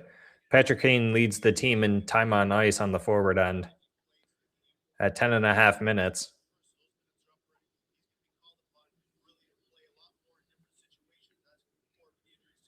Casper has 8.5. Red Wings dumped the puck into the blue zone. Blue zone, Tampa Bay zone. They're blue jerseys, at least. Jesus, Zack, pull it together. Back down in the Red Wing zone. Ooh, nice hit there by Raymond. Pushed him hard into the boards there. Puck now in the neutral zone. Tampa Bay's got control. Dropped it back. Going to the other side. Lightning take the shot. That gets deflected and stopped. Puck comes out of the zone. Finney with the puck, dropping it back for Raymond. Raymond takes the shot. That goes wide. Sider able to get the puck. On the blue line. Cuts. Down to DeBrincat. Over this Evanson. Evanson goes in with an opportunity there. Vasilevsky saves that. Simon Evanson trying to go top shelf on Vasilevsky there. Like the encouragement of him taking it upon himself to rush into the net like that, though. That was nice to see.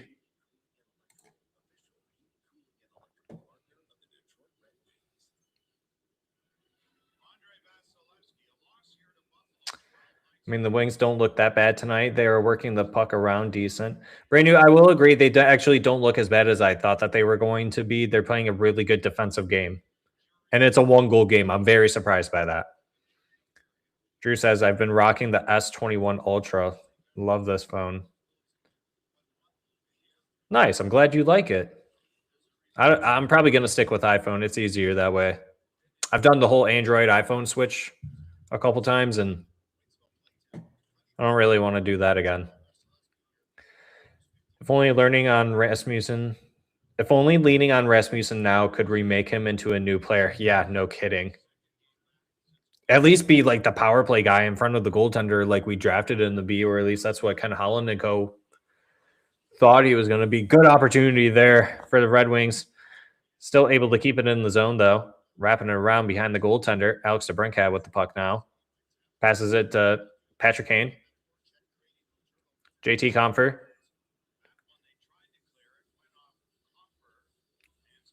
Whistle blown. Ooh.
Oh, yeah, JVR and a Tampa player getting a little physical, and then even right there in front of the net. With Sheldon Dries.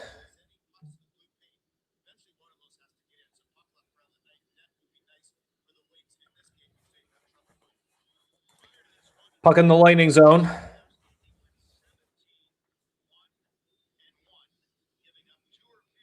Believe it or not, the Red Wings are leading this game on shots on net, 16-12. 6:50 left to go in the second period. Marco Kasper out there to face off and loses it.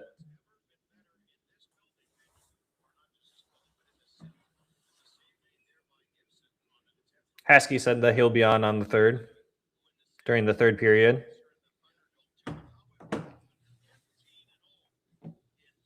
If you guys did not enter in that Elmer Soderblom autograph giveaway, go do it now. That is up on Twitter. All you got to do is comment soda, hashtag Let's Go Red Wings.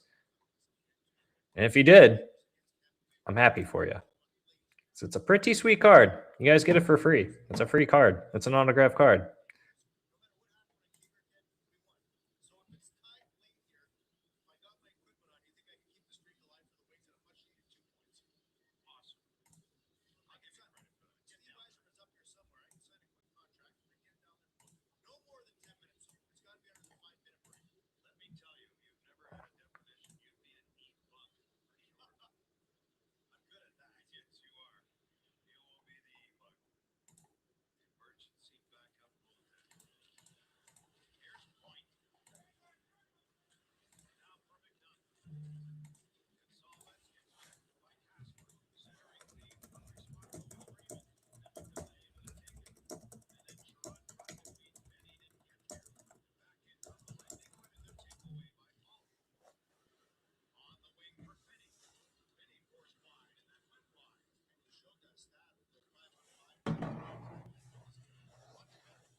Red Wings got the puck in the Lightning zone. Lucas Raymond giving it to Finney. Lucas Raymond again. Tries going to cut in front of the net. Good opportunity there. Lightning able to get the puck out of there, but Sider with it at the half mark. Dumps it in. Going for a change. Oh, and here's an opportunity for the Lightning. Oh, goodness gracious. And the Red Wings able to escape that right there. Evanson the Sider. Mumbling there. Tampa Bay get the puck. Going behind the net. To the point. Shot got blocked. Here comes Evanson. MBN. Tries to give it back to Evanson. Doesn't work out. Tampa Bay coming back the opposite way.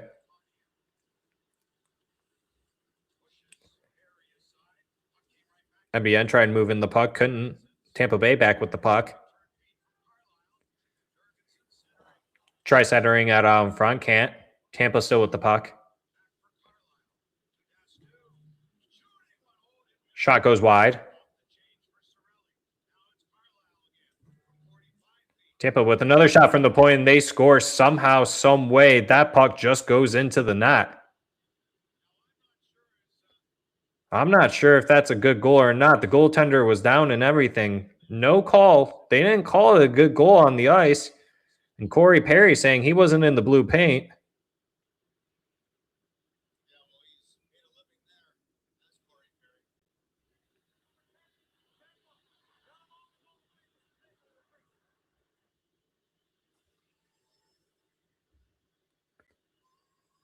So they're going to review, I think. I'm not sure what they're going to do here, but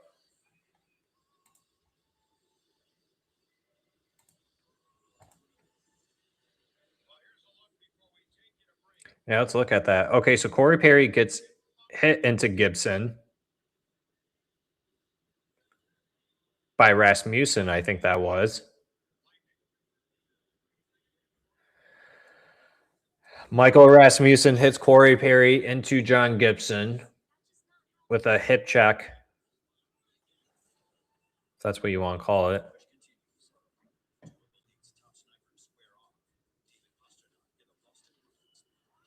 Who's Elmer Soderblom, Drew? Yeah, who's that? Never heard of him. Yeah, they have looked well this game. The Kasper Finney Raymond line, that's been the best line this game. Yeah, I don't know if that'll be a goal or not.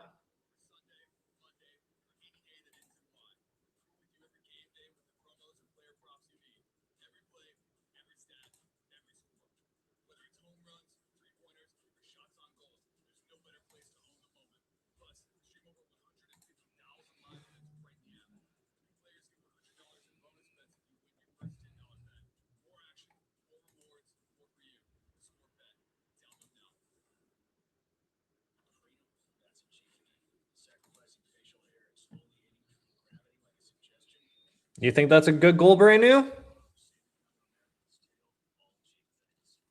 I don't know. I don't know. I got to bring this closer, apparently. There we go. I was looking a little dark. Looking a little dark.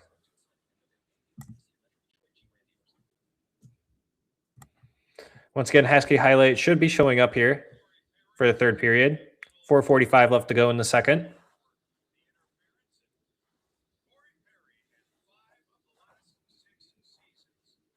Corey, now they're showcasing Corey Perry and all of his shortcomings of going to the Stanley Cup Finals all those years and not winning a single time.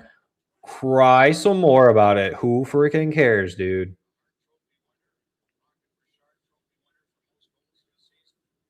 Oh, yeah, no goal. Okay, cool. No goal.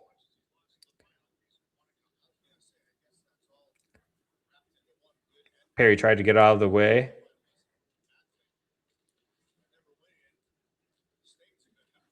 Hey, Tom.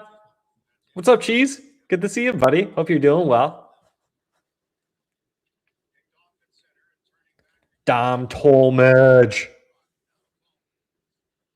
Fitz ruled not a goal. Could this be a turning point? Very well could be. Red Wings still leading in shots 17-14. Just under 4 minutes left to go in the second period. And this could be the opportunity here. Falk tried moving up with it. Puck got knocked out of the air. Tampa Bay coming back the other way. Dropped back. Oof, Point should have shot that there and tried passing it. Tampa shoots it. Gibson down on the ground, and somehow that puck does not go in the net. Red Wings coming the other way with Lucas Raymond coming down, flying down the wing. Stops. Good shot there by Marco Kasper. Just goes a little high. And Tampa able to get it out of their own zone, circling back. Pushing the puck up. Point with it.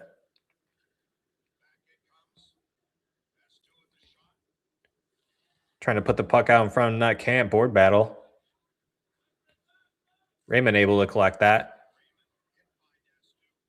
Takes a pretty big hit. Tampa dumps it. Rims it around behind the goalie. Wings able to clear that puck.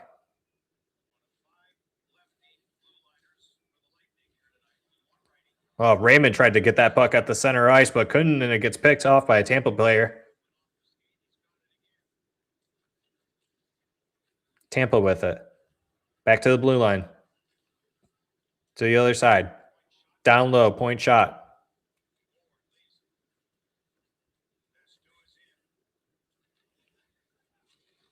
Tampa just working. The Red Wings on this shift, and what a save by John Gibson with the glove. Just comes straight out and over top of the net. Behind the net, Tampa still with the puck at the point with another shot on net. They are just working the Detroit Red Wings right now, who cannot get the puck out of their net to save their lives. Tampa playing it down low. Behind the net. Back up to the defender. At the point. To the wing. High shot, center.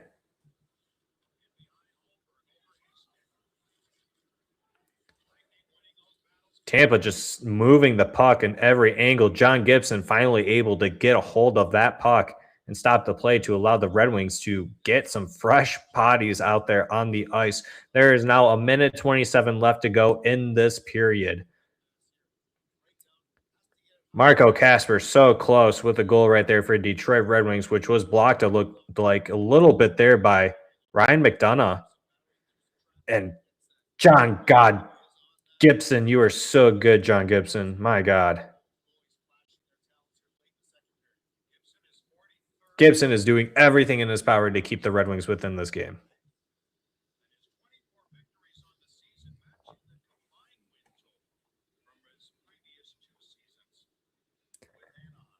I hate Barry like I hate Rasmussen. It was the best day of my life when Pav whooped his ass.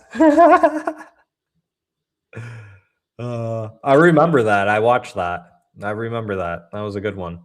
So if it's goalie interference, why isn't there ever a penalty? Good question. Good question. Same reason banks only open small percent of what they stole and don't go to jail. Sheesh, Casey. Because it was incidental interference. Yes. Brand new. Hey there. Boys are in it. Only one after two. Got a minute to go left in the second. Make it a tie game 1-1 going into the third. Come on. Tampa within the Red Wing zone. Oh, shot on Gibson. Good save there. And Tampa could have had an opportunity for basically an almost empty net goal again. That's about the 5th or 6th time they could have had one. They can't. Oh, Emmett Finney just coming flying in. I think that was Finney.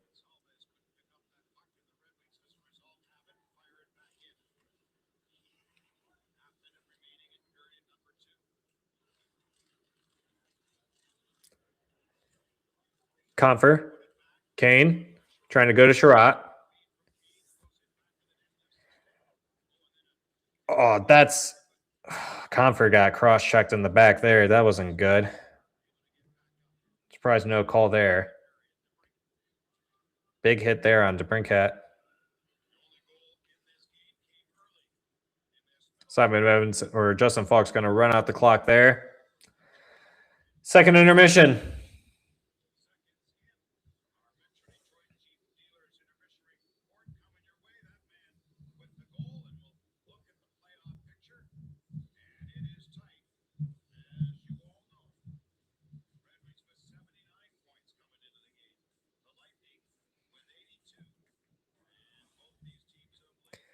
Absolutely incredible that the Detroit Red Wings are only losing 1-0.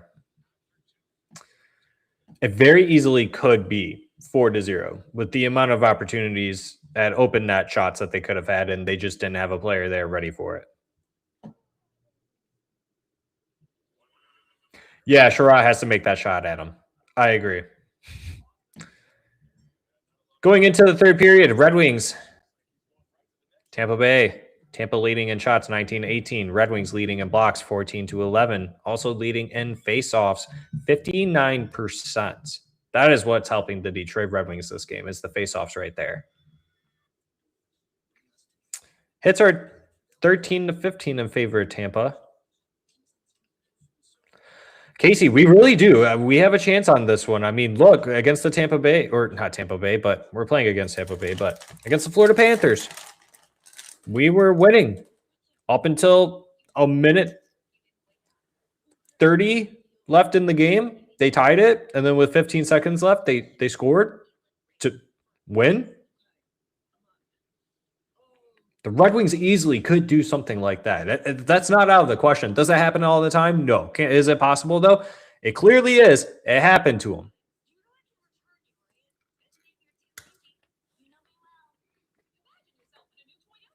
Am I a sicko for liking licorice? It's made by Better Made. It's actually pretty good. They got me really good at the Meijer checkout line, you know? So I was like, yeah, I want that. Grabbed the bag, threw it in my cart, came home with me.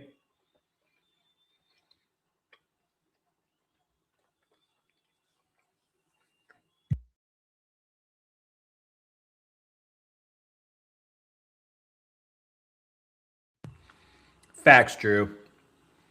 The true one that matters is the score sheet, which we still have a big fat 0 on.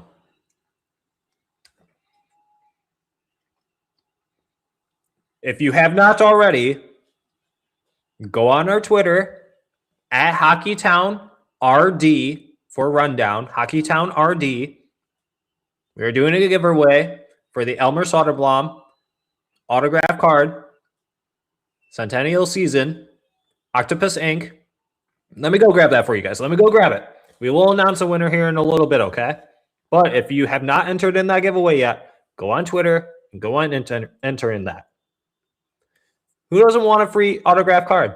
It's free. I will ship it to you for free. It's literally here. Let me go grab it. I'll be right back.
All right. Here it is. Can we get it to focus? There we go. Oh, look at that. And this could be yours. If you go on our Twitter, enter in the giveaway, all you have to do is comment soda, hashtag let's go Red Wings. This card could be yours. Winner announced right before the start of the third period.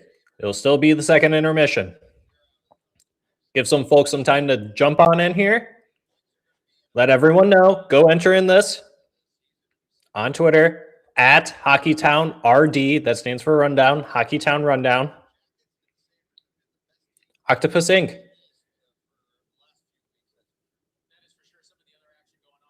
The big guy. Still pointless in this calendar year. But we still love him. Yo, what's up, Brad? How are the dogs? They're good. We showcased them earlier, actually. You missed out on that. I would showcase them again, but they're already tired. It's their bedtime already.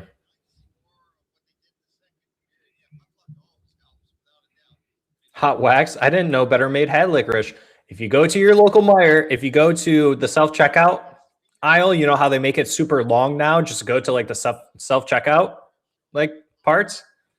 Yeah, there's like Better Made licorice right there. Look. No free advertisements, but Better Made. Yeah, as you can tell, I've chowed down on these bad boys the last couple of nights. I'm a sucker for decent licorice. I don't get it often. It's terrible for your teeth, but it's so good every once in a while. Casey says more likes boost the channel. Oh, Casey, thank you so much. Thank you so much. Yes, if you guys have not liked the stream already, please do so. I really do appreciate it. Definitely helps out the channel grow. Gets us out there to other Detroit Red Wings fans or just NHL fans. We've definitely had some other NHL fans come in, pop into the stream and chat with us, whether if that's a Blackhawks fan. We had a Florida Panthers fan in here the other night.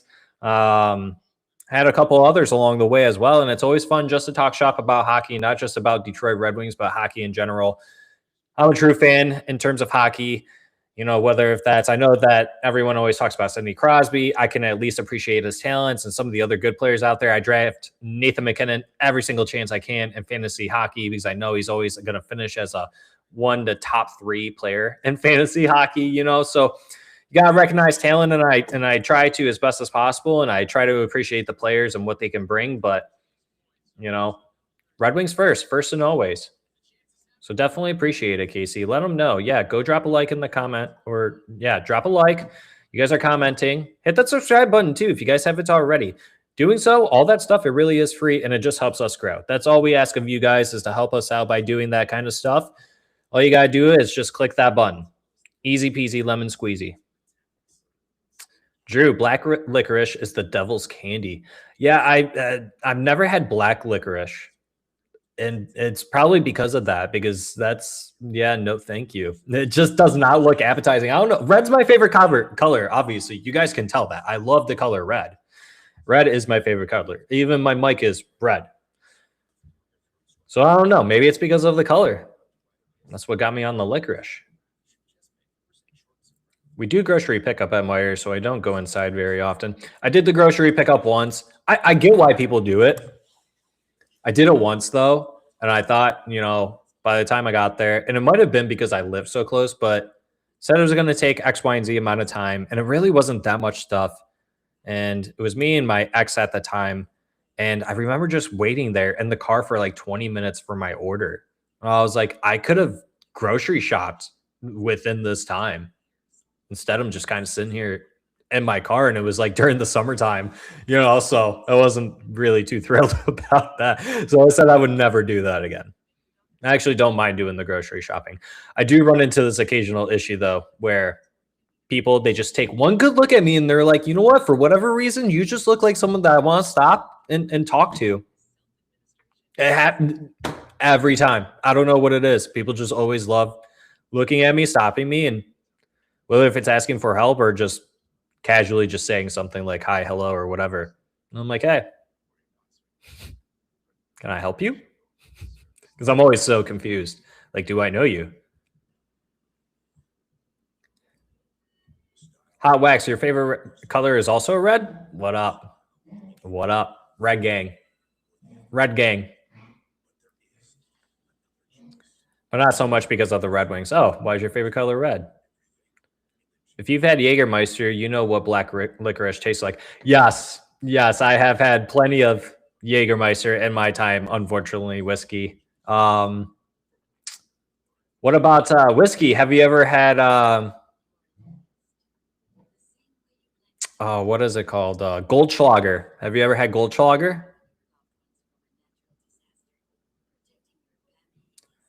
Drew says, my grandfather loved black licorice. Really? And he was the only one in the family.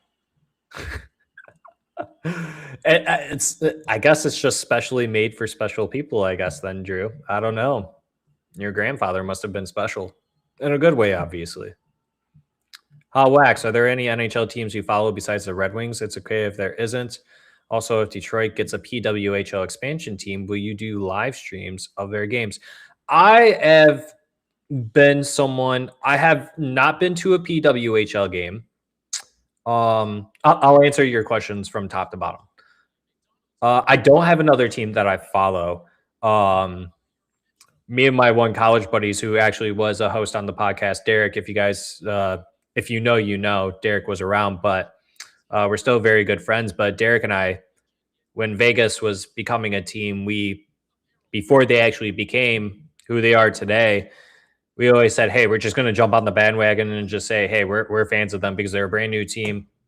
We all thought they were going to suck. Why not? Whatever. It was all for fun. And I guess that's the second team, but I don't follow them. There's not really a second team that I follow because I love the Red Wings so much. But I try to stay as informed about all the other teams as possible. Whether that's just looking at the standings, I got ESPN Plus, so get to catch some other games of other teams too. So it kind of depends on the matchups. So all in all, I'm just really a big hockey fan. So if there's hockey on, I'm going to watch it. If it's, if football's on versus hockey, I'm watching hockey, and vice versa, whether that's golf, baseball, any other sport, I'm choosing hockey over that other sport. Let's see here. And then Hot Wax also asked if the PWHL gets an expansion team, will you do live streams of their games? That's a good question, Hot Wax. It would depend, obviously, what their scheduling looks like. I don't know what the current situation is for the PWHL. How many games do they actually play in a season? Is that going to conflict with the Detroit Red Wings? That might be something I would be interested in doing, though. It comes down to a lot of different factors. So when that time comes, maybe that's something that Carlo and I discuss. I think that would be really cool, but I am someone who would be very interested in paying close attention to the women's team if they get a team in Detroit. I think I'm very surprised. I don't know if the Illich's could even get a PWHL team. And I think the issue why Detroit hasn't gone one yet, because where would they play out of? Let me know, chatters. Where would a PWHL team for Detroit play in the state of Michigan? I don't think they could play at Little Caesars Arena because they already had the Pistons there. I don't think they could have another ice hockey team.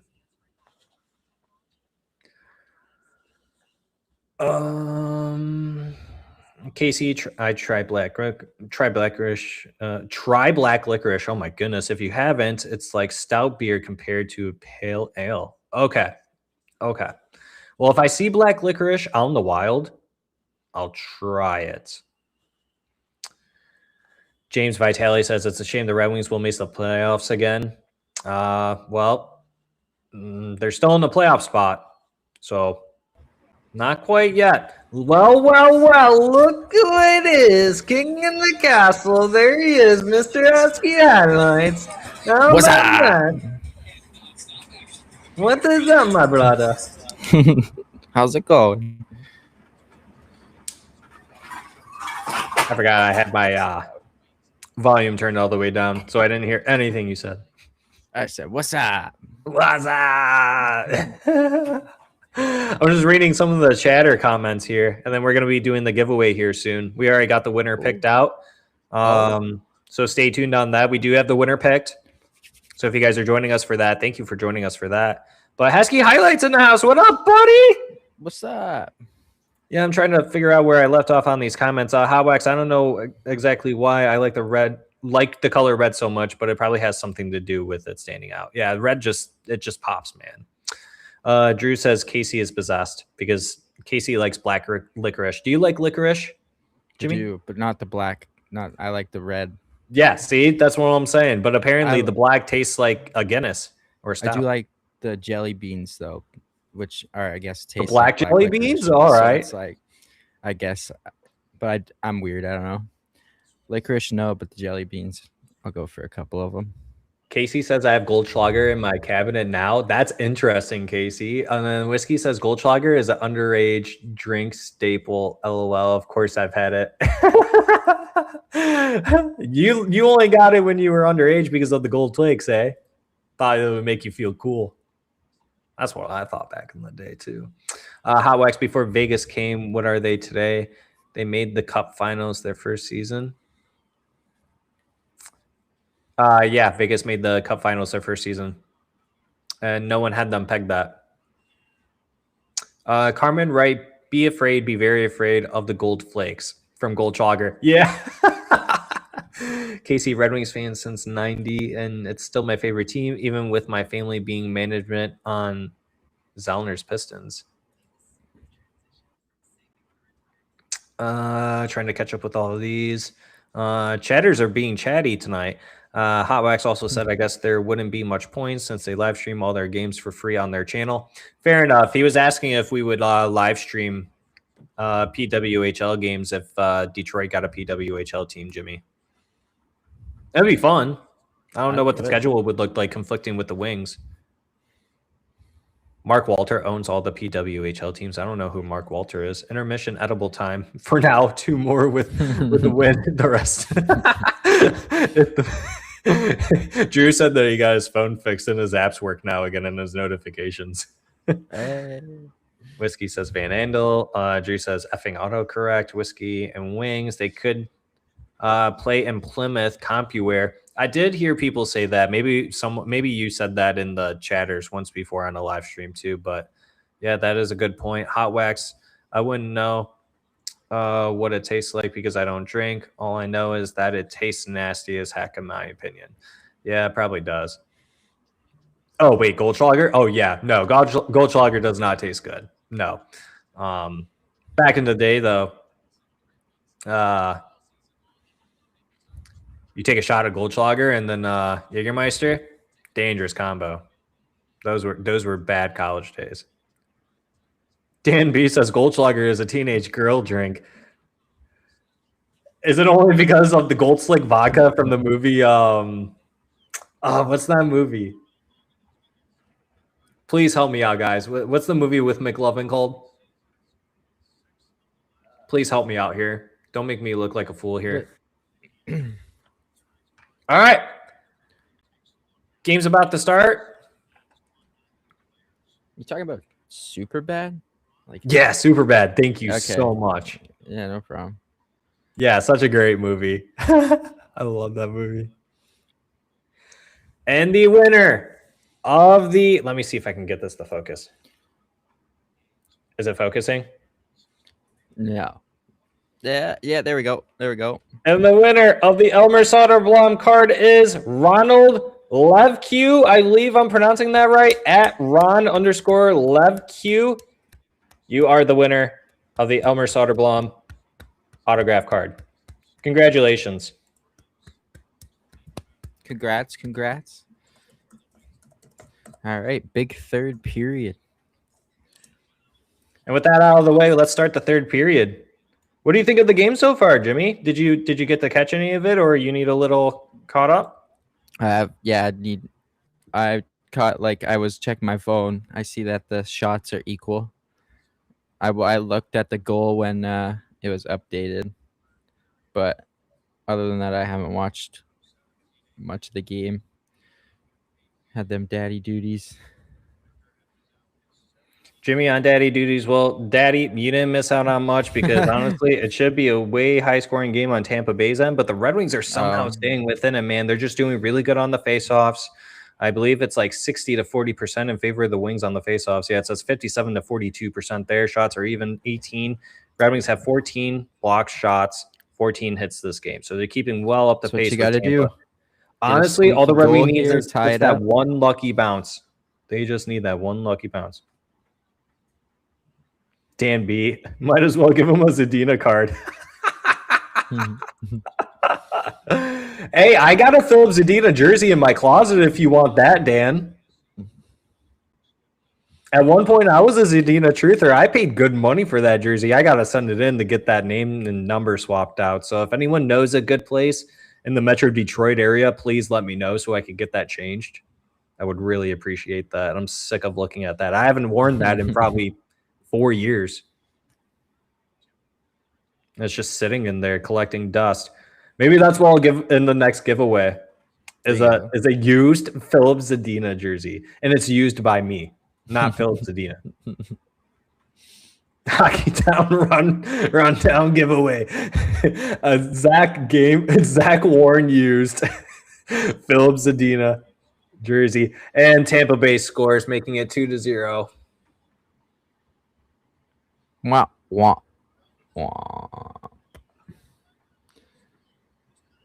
Braden Point.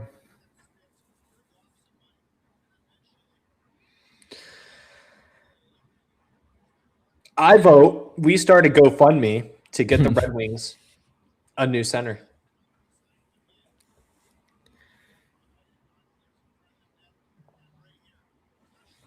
Absolutely incredible.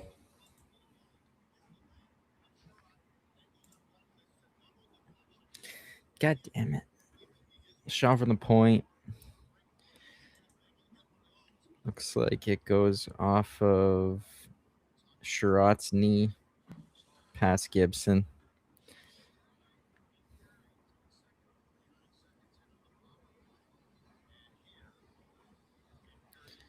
It's unfortunate.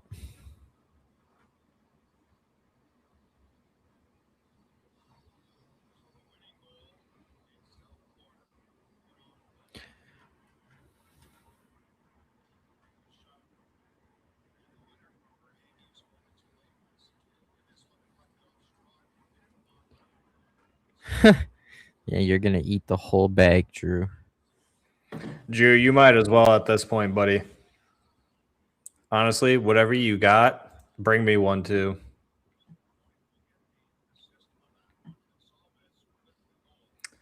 Hot wax at this rate. I'm beginning, Jesus, to wonder if we're cursed. I don't want more people to get impatient and demand Yzerman's head. You know what? And I hate talking about, these things, which is 97 won the ticket. Jimmy, you saw that in our group chat. Or maybe you watched it or maybe you heard it. I'm not sure. But yeah, they were saying like if they miss the playoffs again, regardless of the two injuries to your number one and number two center, should Steve Yzerman be fired? What do you guys think of that?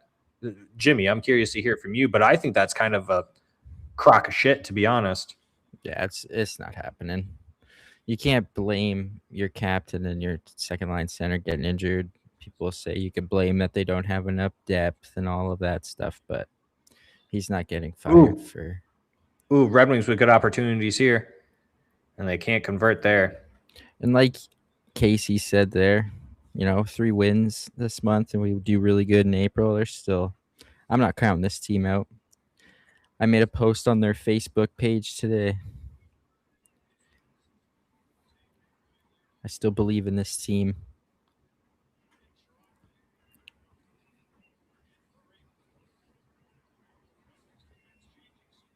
We got Calgary on Monday.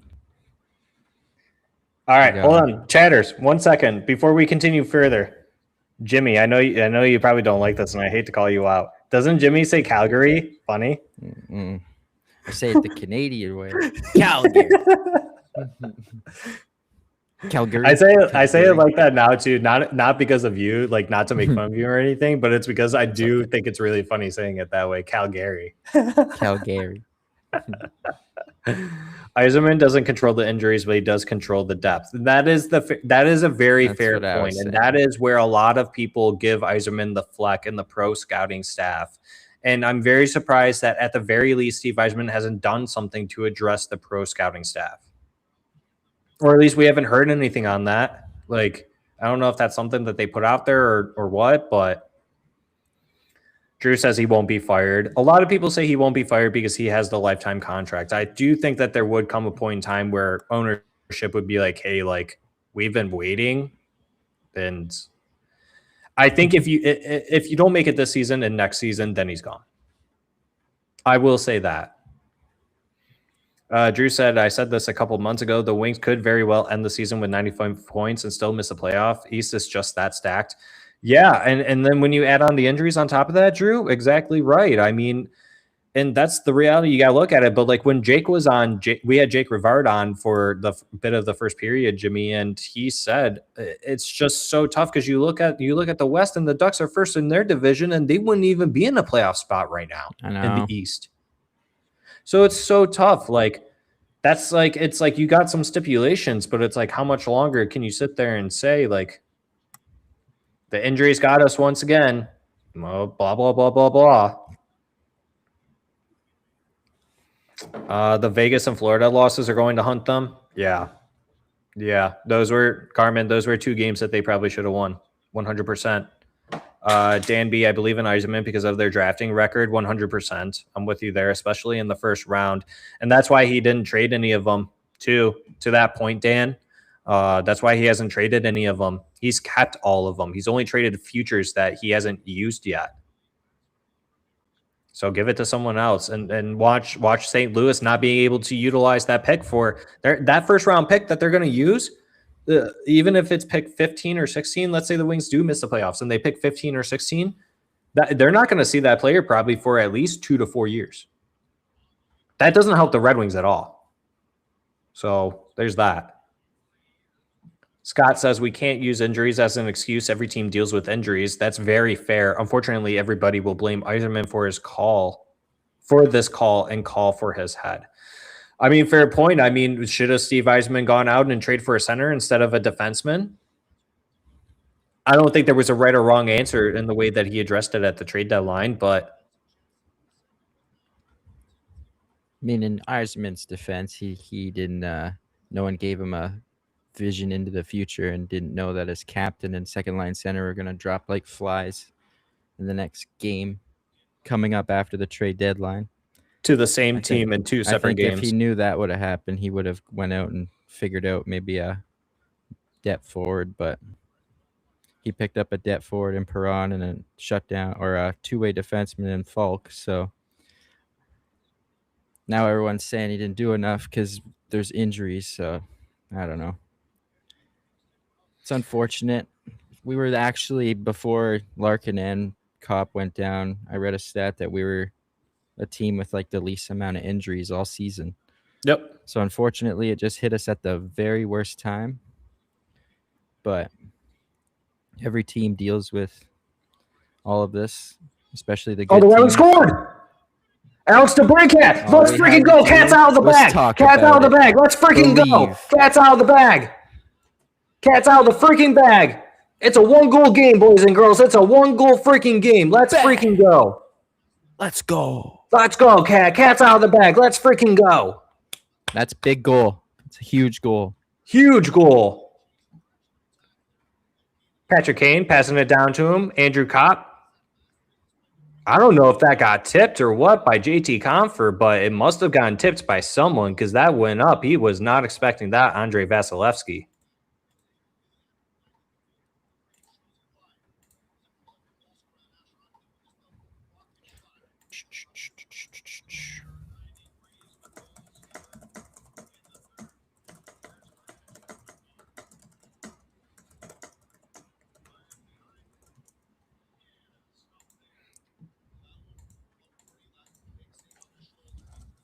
Red Wings have to apply gas on the pedal. Or apply pressure on the gas pedal. Yeah, that's the saying.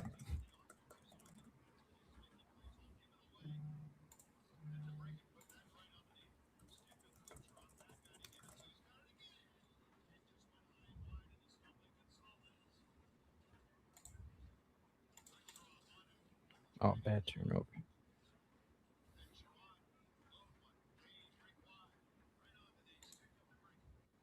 What?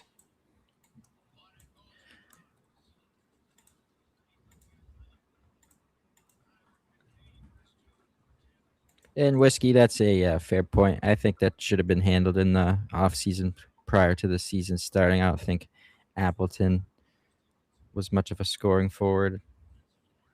I think we should have looked at better players in the offseason heading into this season. At the deadline, I feel like everyone was selling too high to be able to fully boost up the offense. But I understand what you're saying. Oh, it was a goal by JT Confer who got the goal. JT, atta boy, steps up big. Whoa.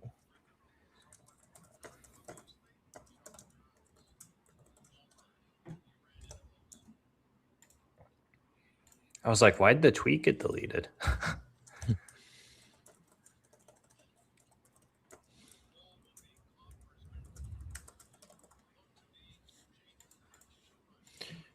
I think Perron OJ the bottom 6 helps the depth and takes some pressure off the top lines. That's a hope. And yeah, that's a fair take, Dan B. He did help the PK, but And we still haven't seen what besides David that Perron game did. against Toronto early in the season, he's been missing. Hey, we still haven't seen what David No, Perron Zack. can bring to this team, and we should see him next week. That'll be a nice breath of fresh air for the boys in the locker room, hopefully.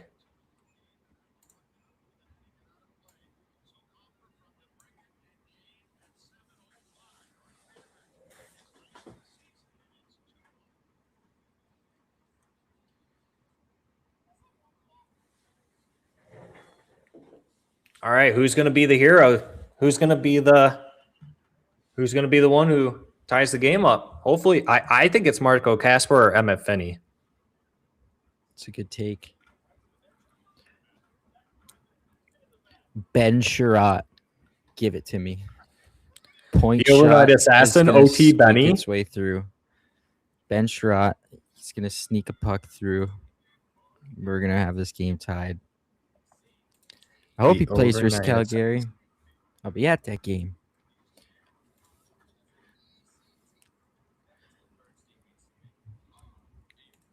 The overnight assassin, OT Benny.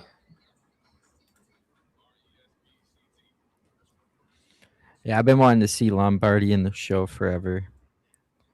I think he's injured still, right? Yeah. That's why they called up everyone think else so. up, dude. Yeah, I was just reading Dan B's comment. Loves to see Mazer and Lombardi on the fourth line next year. That might be the direction that the Red Wings actually have to go in now.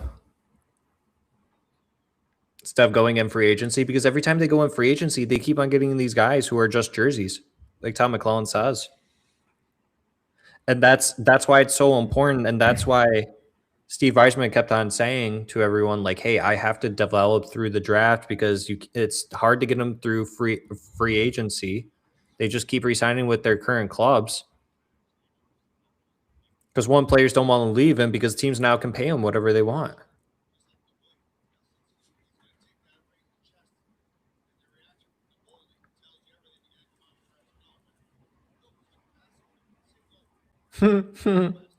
Casey, I bet Perron plays versus Calgary. Sorry, Calgary. I didn't even notice that. That's so funny. That was great. That's hilarious. Brand new. It won't be Big Raz, that's for sure. No, it won't be Raz. I think Raz. I think the Red Wings explore moving Rasmussen scores. I don't know. Raz did have that I goal. don't want to say anything Sarborn because he robbed might him score. of. Mazer and Lombardi would have to go through waivers next year to be sent to AHL, so this is their last year. Yep.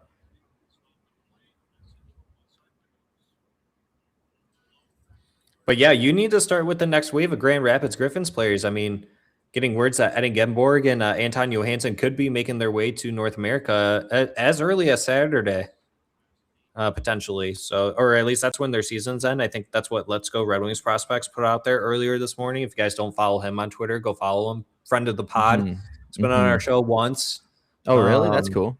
Yeah, always fun to talk with him whenever we get the opportunity to. He's always putting out that stuff about prospects and stuff overseas. But yeah, that I would be reached out pretty to cool. him when I first started my channel to make sure if I used any of his footage, it was all right, and he basically gave me the green light. There you go. Yeah, Zack's So, a good guy. Yeah, Zack's a good guy. he was heartbroken when Bachelnikov got traded because that Oh, guy would wake yeah, up at dude. like 9 a.m. to watch every game. Yeah, he Or really not, liked. yeah, or actually, yeah, he got traded. But more Bachel. Did you tell him about the signing today? Like that he Did not re-signed? bring that up. Yeah, did you guys all see that? Booch. I was Booch right. Bonds- You did say that. You did call that out the last time we all streamed. We talked about that could be a possibility that Buchelnikov stays in the KHL for another season because of his injury. And that's not the first time he's been injured, and that's another reason why Steve Yzerman decided, you know what, like there's at this point he was already passed. You know what I'm saying? Well, I think the leash started to get shorter when last year when the team lost there was like a window, I think, where he could have just said this, like they could have came and got him like they did Fedorov or whatever, took him over. He wasn't signed by anybody, but then he went and signed with Vitas or whatever they were for the remainder of the season, and then after that season he went over to SK.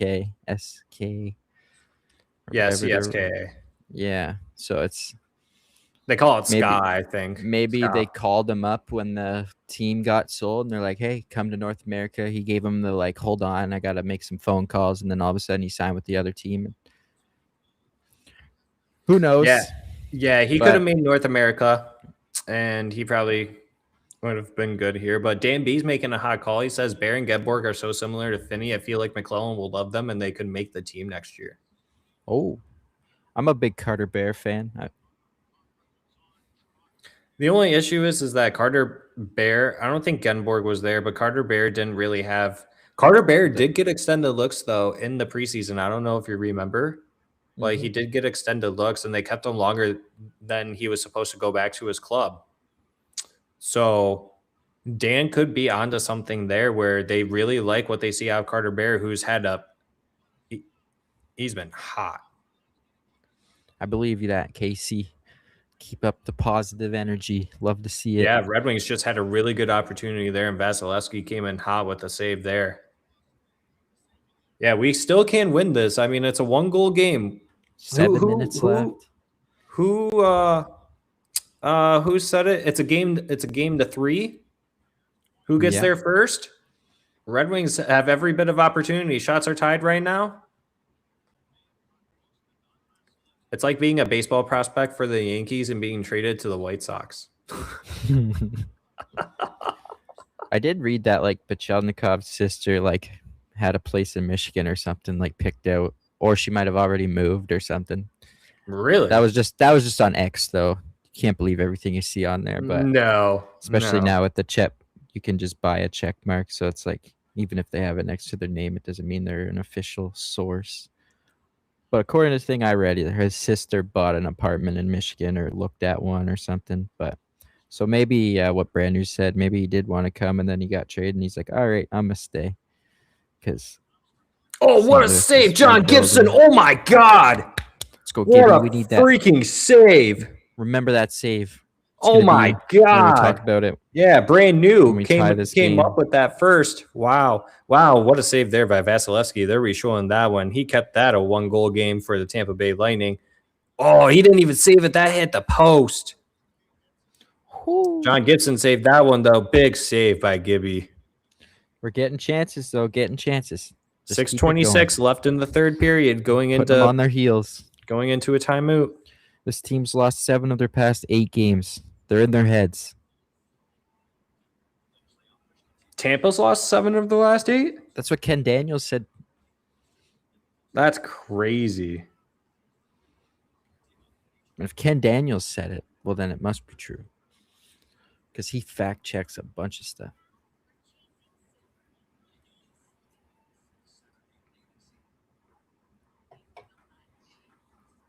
And then the Sabres haven't lost in like a really long time. Yeah, they're on an 8-game win streak.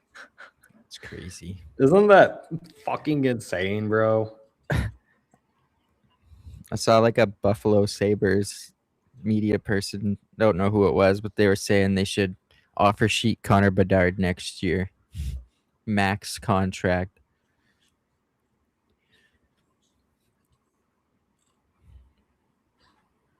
I wish offer sheets happened more in the NHL just because they're exciting. They never happen, but What never happens? offer sheets. Yeah, I wish they would happen more often, to be honest. Like I read one of a Sabres thing that said they should offer sheet Connor Bedard at the free agency this year. Give him max contract. Chicago's literally going to He'll do be the that highest paid themselves. player in the league. That Yeah, makes- that's why his excuses were funny. That But also no, makes zero Bedard's sense. staying. He'll be That their just make- captain. I just don't understand why anybody would do that anyways. Because then you got to give up all those picks too. You're going to give up 3 first-round picks or 4, whatever it is. Come on, Ovechkin, help us out. Who are the Caps playing? The Sabres. That's what Drew was saying. 1-1. Yeah, let me check the scores too, actually. That's a good idea, Drew. Yeah, Cap Sabres tied. Sharks are beating the Bruins 4-1. That's really good. Gibson, huge save off of a Gensel breakaway. Panthers Blue Jackets 1-1. We need the Panthers to win.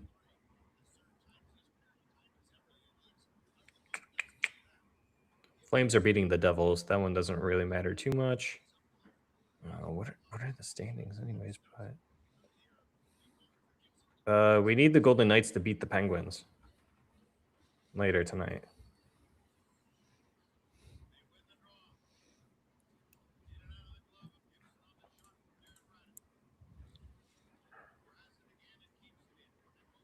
Yeah, need Boston, Columbus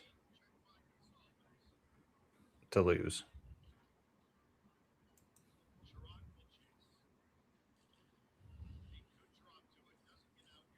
I guess that would make more sense. Boston, Sabres, and Blue Jackets all need to lose tonight. And the Tampa Bay Lightning against the Well, Detroit actually Red Wings. saying if they continue winning, Oh, Red it's Wings with actually good better for opportunity us. there, but can't convert there. Jeez, come on. JT Compher is just he's just not he's not even a top 6 player, man. It's so tough watching him out there. his brain works half a second slower than everybody else's on every line that he's on. 4th line, 3rd line, 2nd line. It does not matter. He can't think the game the same.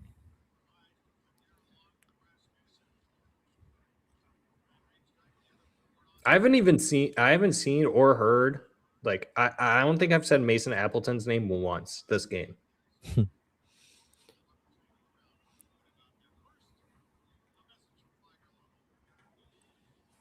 Which is crazy.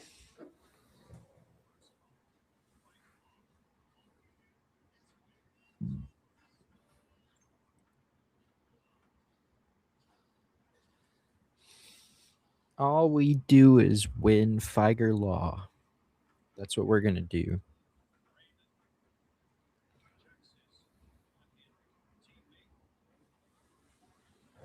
Figer Law. Better not come down to a game where we have to let other teams decide their Danby. I can't handle that stress again. I still think about that Montreal game.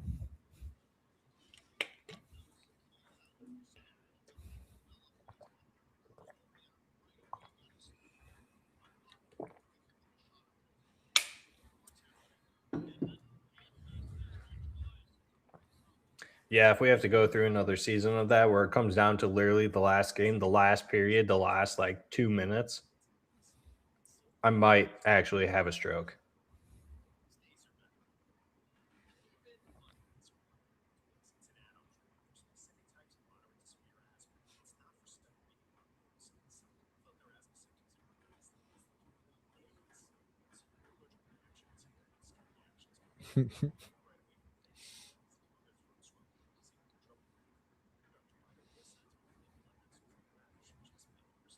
Yeah, the power play needs work.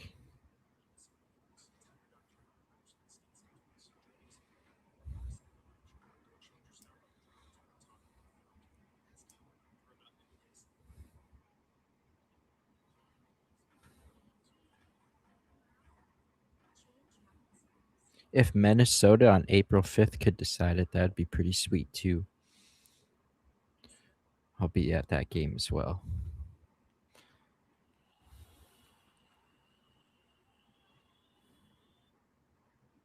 Looking at future Red Wing Quinn Hughes. That's who we're saving all the cap for, him and McDavid. Yep.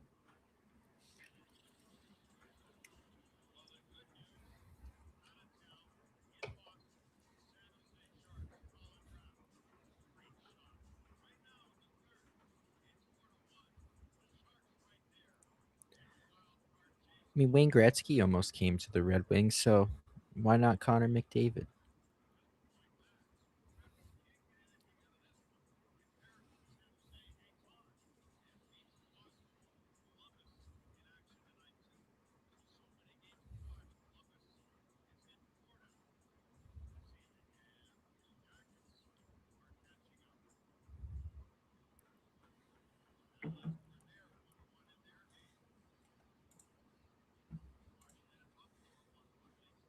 He's going to come when his contract's done.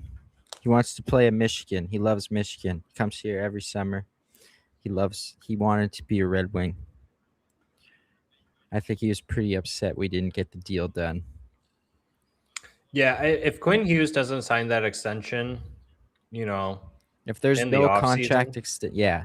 If we're if he starting doesn't next sign it in the season, offseason, he's going to go back to he's going to go to free agency. That or you know, if he doesn't sign, then Minnesota's going to trade him again. unless he becomes like best friends with Matt Boldy, I don't see. Oh, and Tampa scores. Damn it. Damn. Braden Point again. That one's a heartbreaker.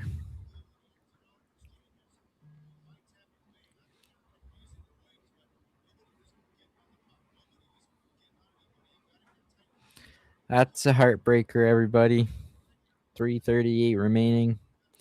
The Bolts are up by 2 goals. I was hoping they could get to where the empty net would come and put on some pressure.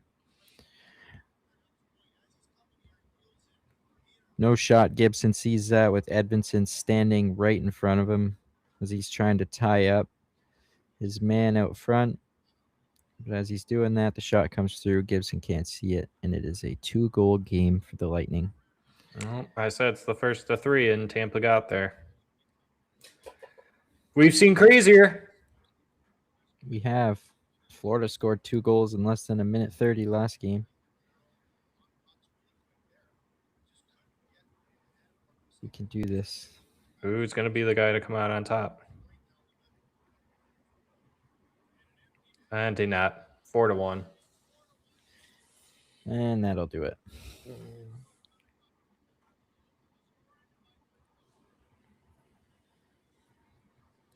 Saturday night, Dallas, Texas.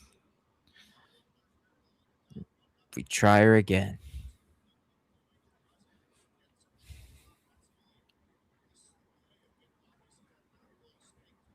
Anybody else on Grand Rapids we can call up?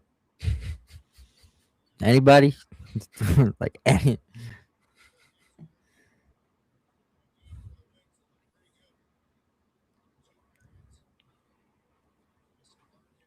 This is not March. This is a nightmare.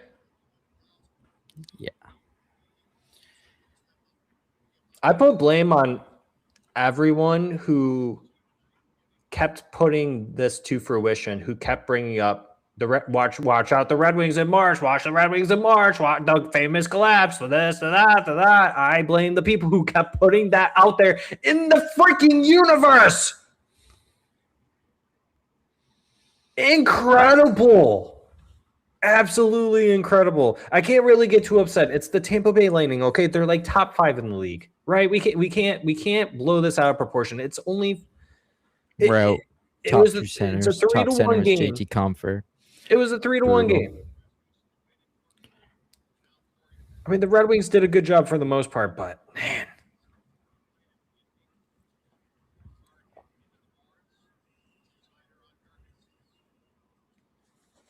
Who played their hearts out tonight? I'm just curious to check the box score.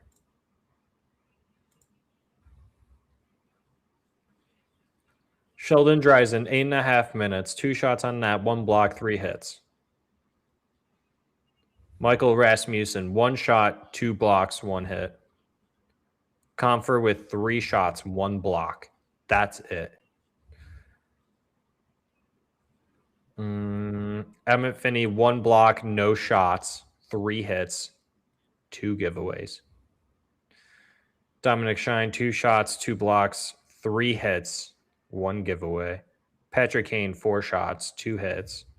Marco Casper, 1 shot, 2 hits. NBN was invisible this whole game. He played less than 9 minutes. Appleton played 12. Appleton did nothing. He did absolutely nothing this game. Zeros across the board from that guy. Flat zeros from Mason Appleton. Not even a giveaway or a takeaway.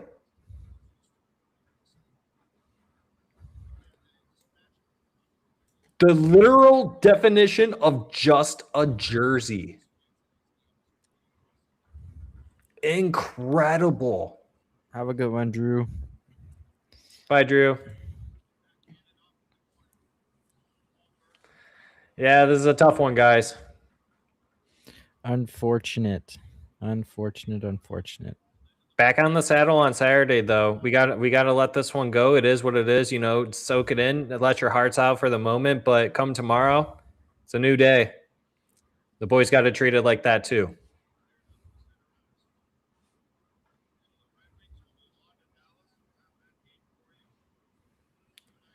Yeah, that wasn't a good move by Kane. I almost made that comment too, Whiskey. He kind of gave up on that too. Dan. Bye, Dan. Thanks for joining. Good one, yeah, Dan. Appleton is a ghost. The Bolts get this one 4-1. Vavs, we are too damn small. We lose the battles against the boards. We puss. I thought you said puss. We pass around. We do puss around too, but we pass around the perimeter way too often. No shooting. We poke and pray. Disgusting. I would agree. There was a lot of that this game too. It's like it's like every player on this team is expecting the next guy to take the shot still, and it seems like we've been dealing with that issue. We weren't dealing with that in January at all. It seems like we were doing pretty good at that. I don't know what happened, but I think they move on from Tanguay in the offseason, get a new power play guy. I think they do something like that, and some of these players got to come off this roster.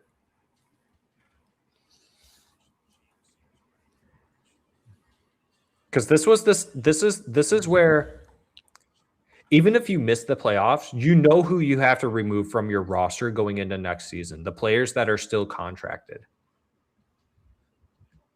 Honestly, Jimmy, if they continue the way they're going, I don't know if they bring back Patrick Kane. They might, but Yeah. I don't know how you could sit there and say it's a good idea. You can't give them top 6 anymore. No.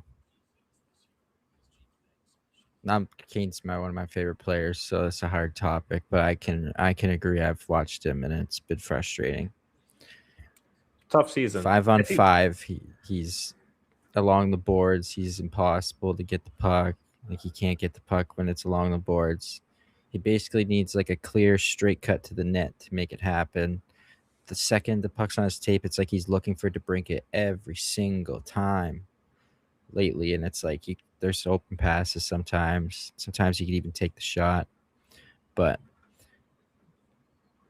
I don't think I could see him in the top 6 next season.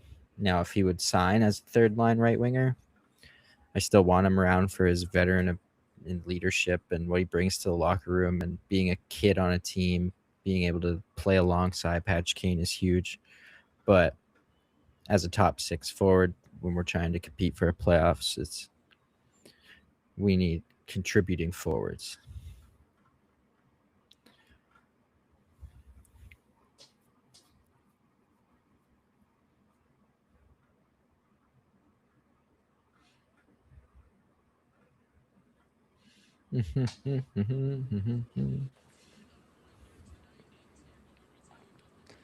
Tough L.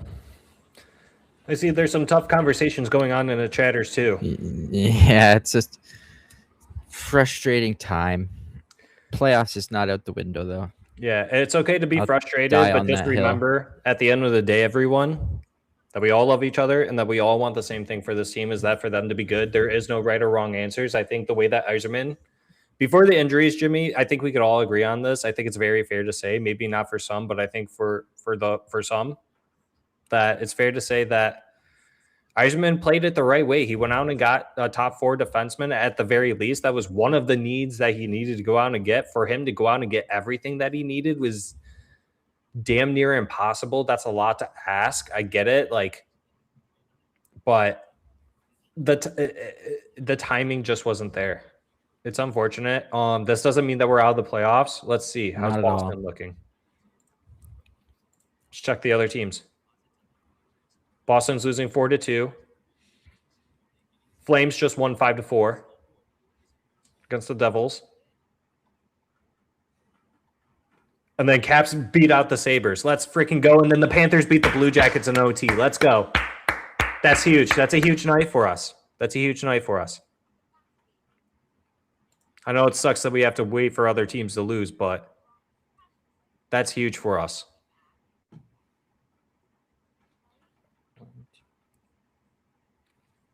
$16 games to go. 16 games to go. I was just counting that. I was like, there's still 16 games remaining. Right? Is that actually right? Did it update yet? Yeah, I just counted it. Okay. 16 remaining games. Once the feet step over for Kane, he is 100% ineffective. Hire He Kane to be played the new special teams coach next year. Honestly, if you were gonna, I actually kind of like that. I think if you're gonna, if Kane says this is it, then yeah, you give him a role to run the power play. He knows how to work a power play. His hands and body just can't do it. I mean, his hands probably can do it, but we're at home 9 times out of the next 16 games as well. That's huge. That's huge. Yeah. We have a 5-game homestand after Dallas, or a 4-game homestand. Whiskey and Wings just said that it was a good day in the standings, but we still have to play Dallas in 2 days. If anything, Yzerman believed in the team too much, Dan says. I mean, Dan, we were in a good spot. We were in a really good spot.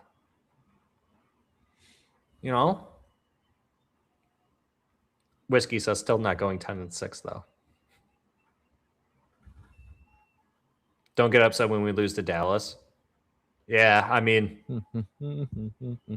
I'm not upset that we lost. I mean, I obviously want to win. I hate losing, guys. Trust me, And it's all right to get frustrated and be upset after a loss. It totally is. You guys see me doing it live on YouTube right now. I'm putting myself out there because I know what it's like. I am a fan just like you guys, But I'm not going to sit here and dwell on it and keep saying that the season's done and over with, right? I still have hope. I still have faith, and I think anything is possible. So if USA can win Olympic gold. 18-11-3 at home, Whiskey. 18-11-3. He's trying to show it.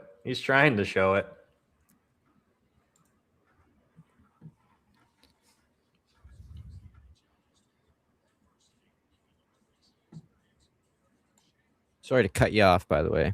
No, you're good. Just quickly, he was asking a couple times there. So he said, "What's our game record or home record?" He said, "Yeah."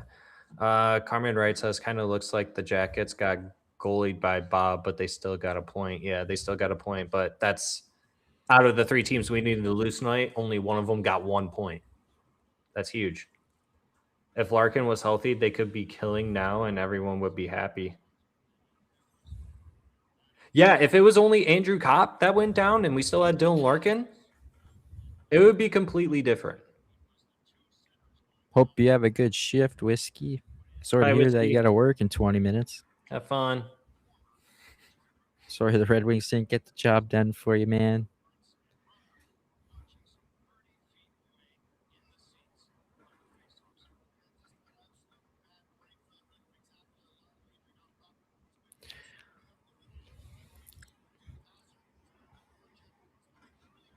Agree to disagree there, PW.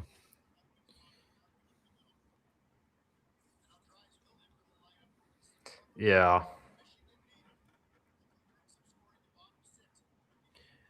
We Ooh, that hurts. Mr.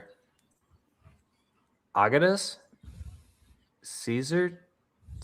Whatever your name is. Yeah, you bet on Cat to score? Yeah, that should have been his goal, but Comfort kind of stole it from him on that tip, eh? Oh, that sucks. Yeah, that does suck. That's a big ouch. Straight kick to the pants, some would say.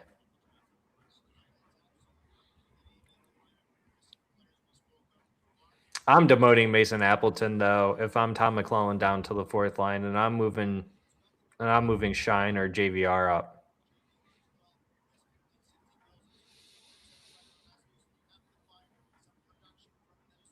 Patrick Kane, you got to move, and you got to, dude, what do you?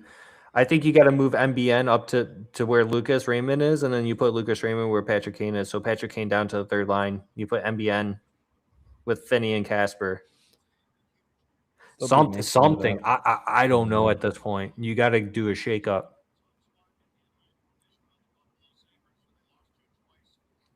How many goals have the Red Wings scored since the Olympic break, Jimmy?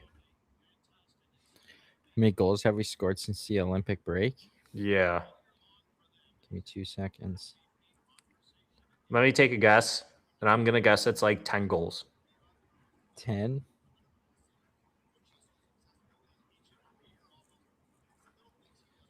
We have scored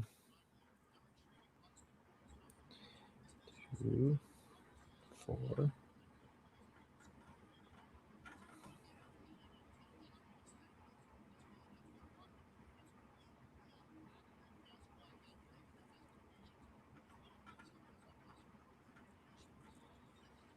Okay. I believe if I count correctly, we have scored 19 goals. I was way off. Okay. 2, 4. He's counting. 6, 8, 11, 12. Yeah, 19.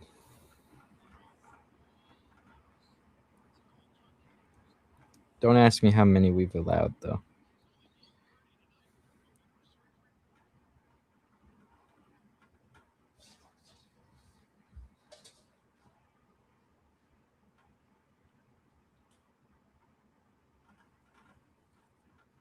Well,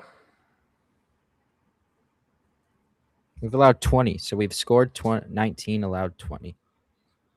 That's me counting. Just my counting could be off too. I'm pretty tired, but counting these little ass numbers, I believe it's 19 goals scored, 20 goals against. Our record, our record past the Olympic break. We are 1 win, 1 loss. 2.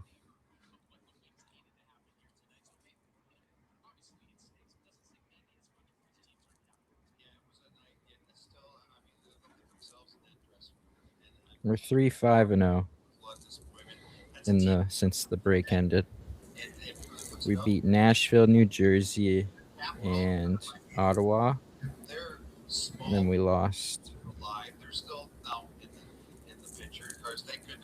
Jackets. Well, they still got one, so that didn't help a lot. But we're going to be watching that standings every night in, the scoreboard night in and night out. From this point on, be ready. It's going to be a lot of long evenings, staying up late to wait for scores. I mean, that's going to be our life for the next month. The Hyundai CEOs would be staying up extra late. See that graphic coming through time and time again. We're going to send it down to the room now for JT Comfort, the man who's scored the lone goal. They do a good job of holding on to the pucks in their own zone, and we had some shifts where we had to battle, and but I think we did that to them enough times tonight to get a few goals and be there right there at the end. We had some chances to tie it, and the one they get before we pull the goalie is kind of a little bit of a backbreaker, but before that, I think we had enough chances to tie the game. I love how they are having JT Comfort talk to the press after the game. What? McDavid got into a fight Is that his first ever fight? since the OHL when he broke his hand. The situation with our lineup, that it's not going to be super pretty. See if it's a fight or if it's just a tussle. Continue to raise their level and scratch and claw and find any way we can to get points. Mr. Agatus Caesar Oh, he does? DJP. What? Who'd he drop him with? Okay. No, that's not a fight. Unless they let him go. This clip's still going. Hold on.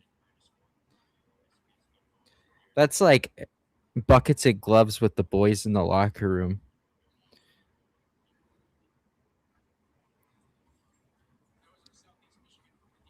He threw some punches, but I don't even think that would be a fighting nature. The one guy dropped his gloves. McDavid never dropped his, though. Pretty cool, though. I was hoping I'd see like a Crosby type fight. I remember Crosby used to drop him.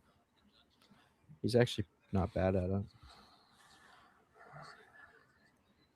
Justin Ritzy the dog. I can't say his last name. I wonder if we'll play Austin Watson. Heard he got called up today. He's going to score a hat trick. I mean, Here we neither go. Leonard or Trail Mix played today. I would sit Mason Appleton, bro. He kind of got jumped.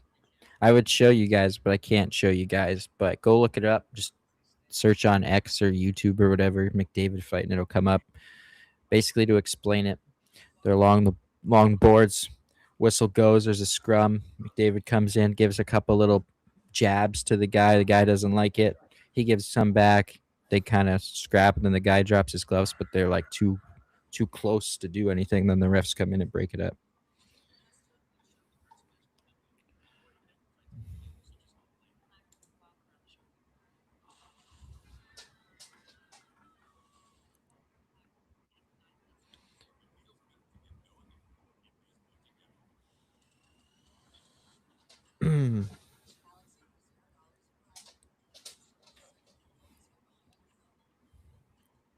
Well, Zach, what you thinking? I'm thinking it's time we end the stream, buddy. Yeah. Not much to talk about tonight, guys. Yeah, it's an unfortunate L. The boys did play hard. We'll end it here where the boys did play a decent game up until the end. It's unfortunate that they scored Tampa Bay when the goalie got pulled. Dagger when they scored with 3 minutes left in the game too, making it 3-1. They had some chances in the third to tie it too when it was 1-0.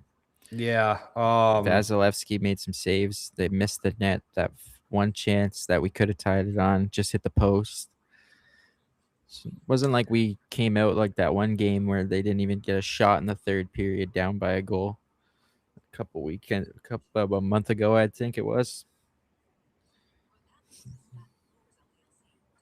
So keep at our least heads they high. had some effort. Keep our heads high. Let's hope for a better result on Saturday against the Dallas Stars. I believe that's what time is that game on at? That's 7? a 7, I think. Or with Dallas, usually they're 8 p.m. games in Dallas.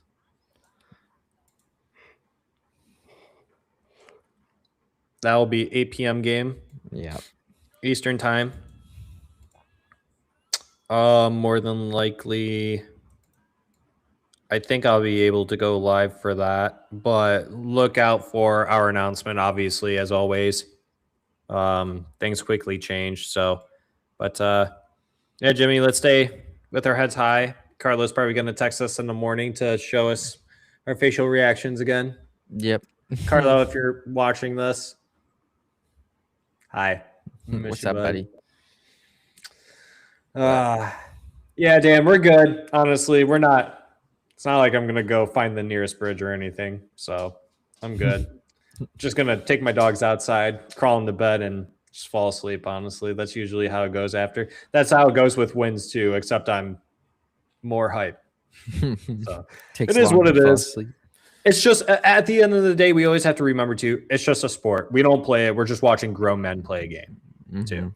So if you wanted me to get as deep as that, that's truly what it comes down to. But nonetheless, still love my Red Wings. I want them to win forever and always. Jimmy, you got any final thoughts, last words you want to say? Not too much. Just hope everybody has a good weekend. Enjoy your Friday. We'll see you guys Saturday. Stay safe. Going out drinking. Don't drink and drive. No We drinking want driving. to see you guys Saturday. Hope you guys have a great night. We'll see you guys in the next stream. We'll see you guys on the next one. See ya. We love you. Goodbye.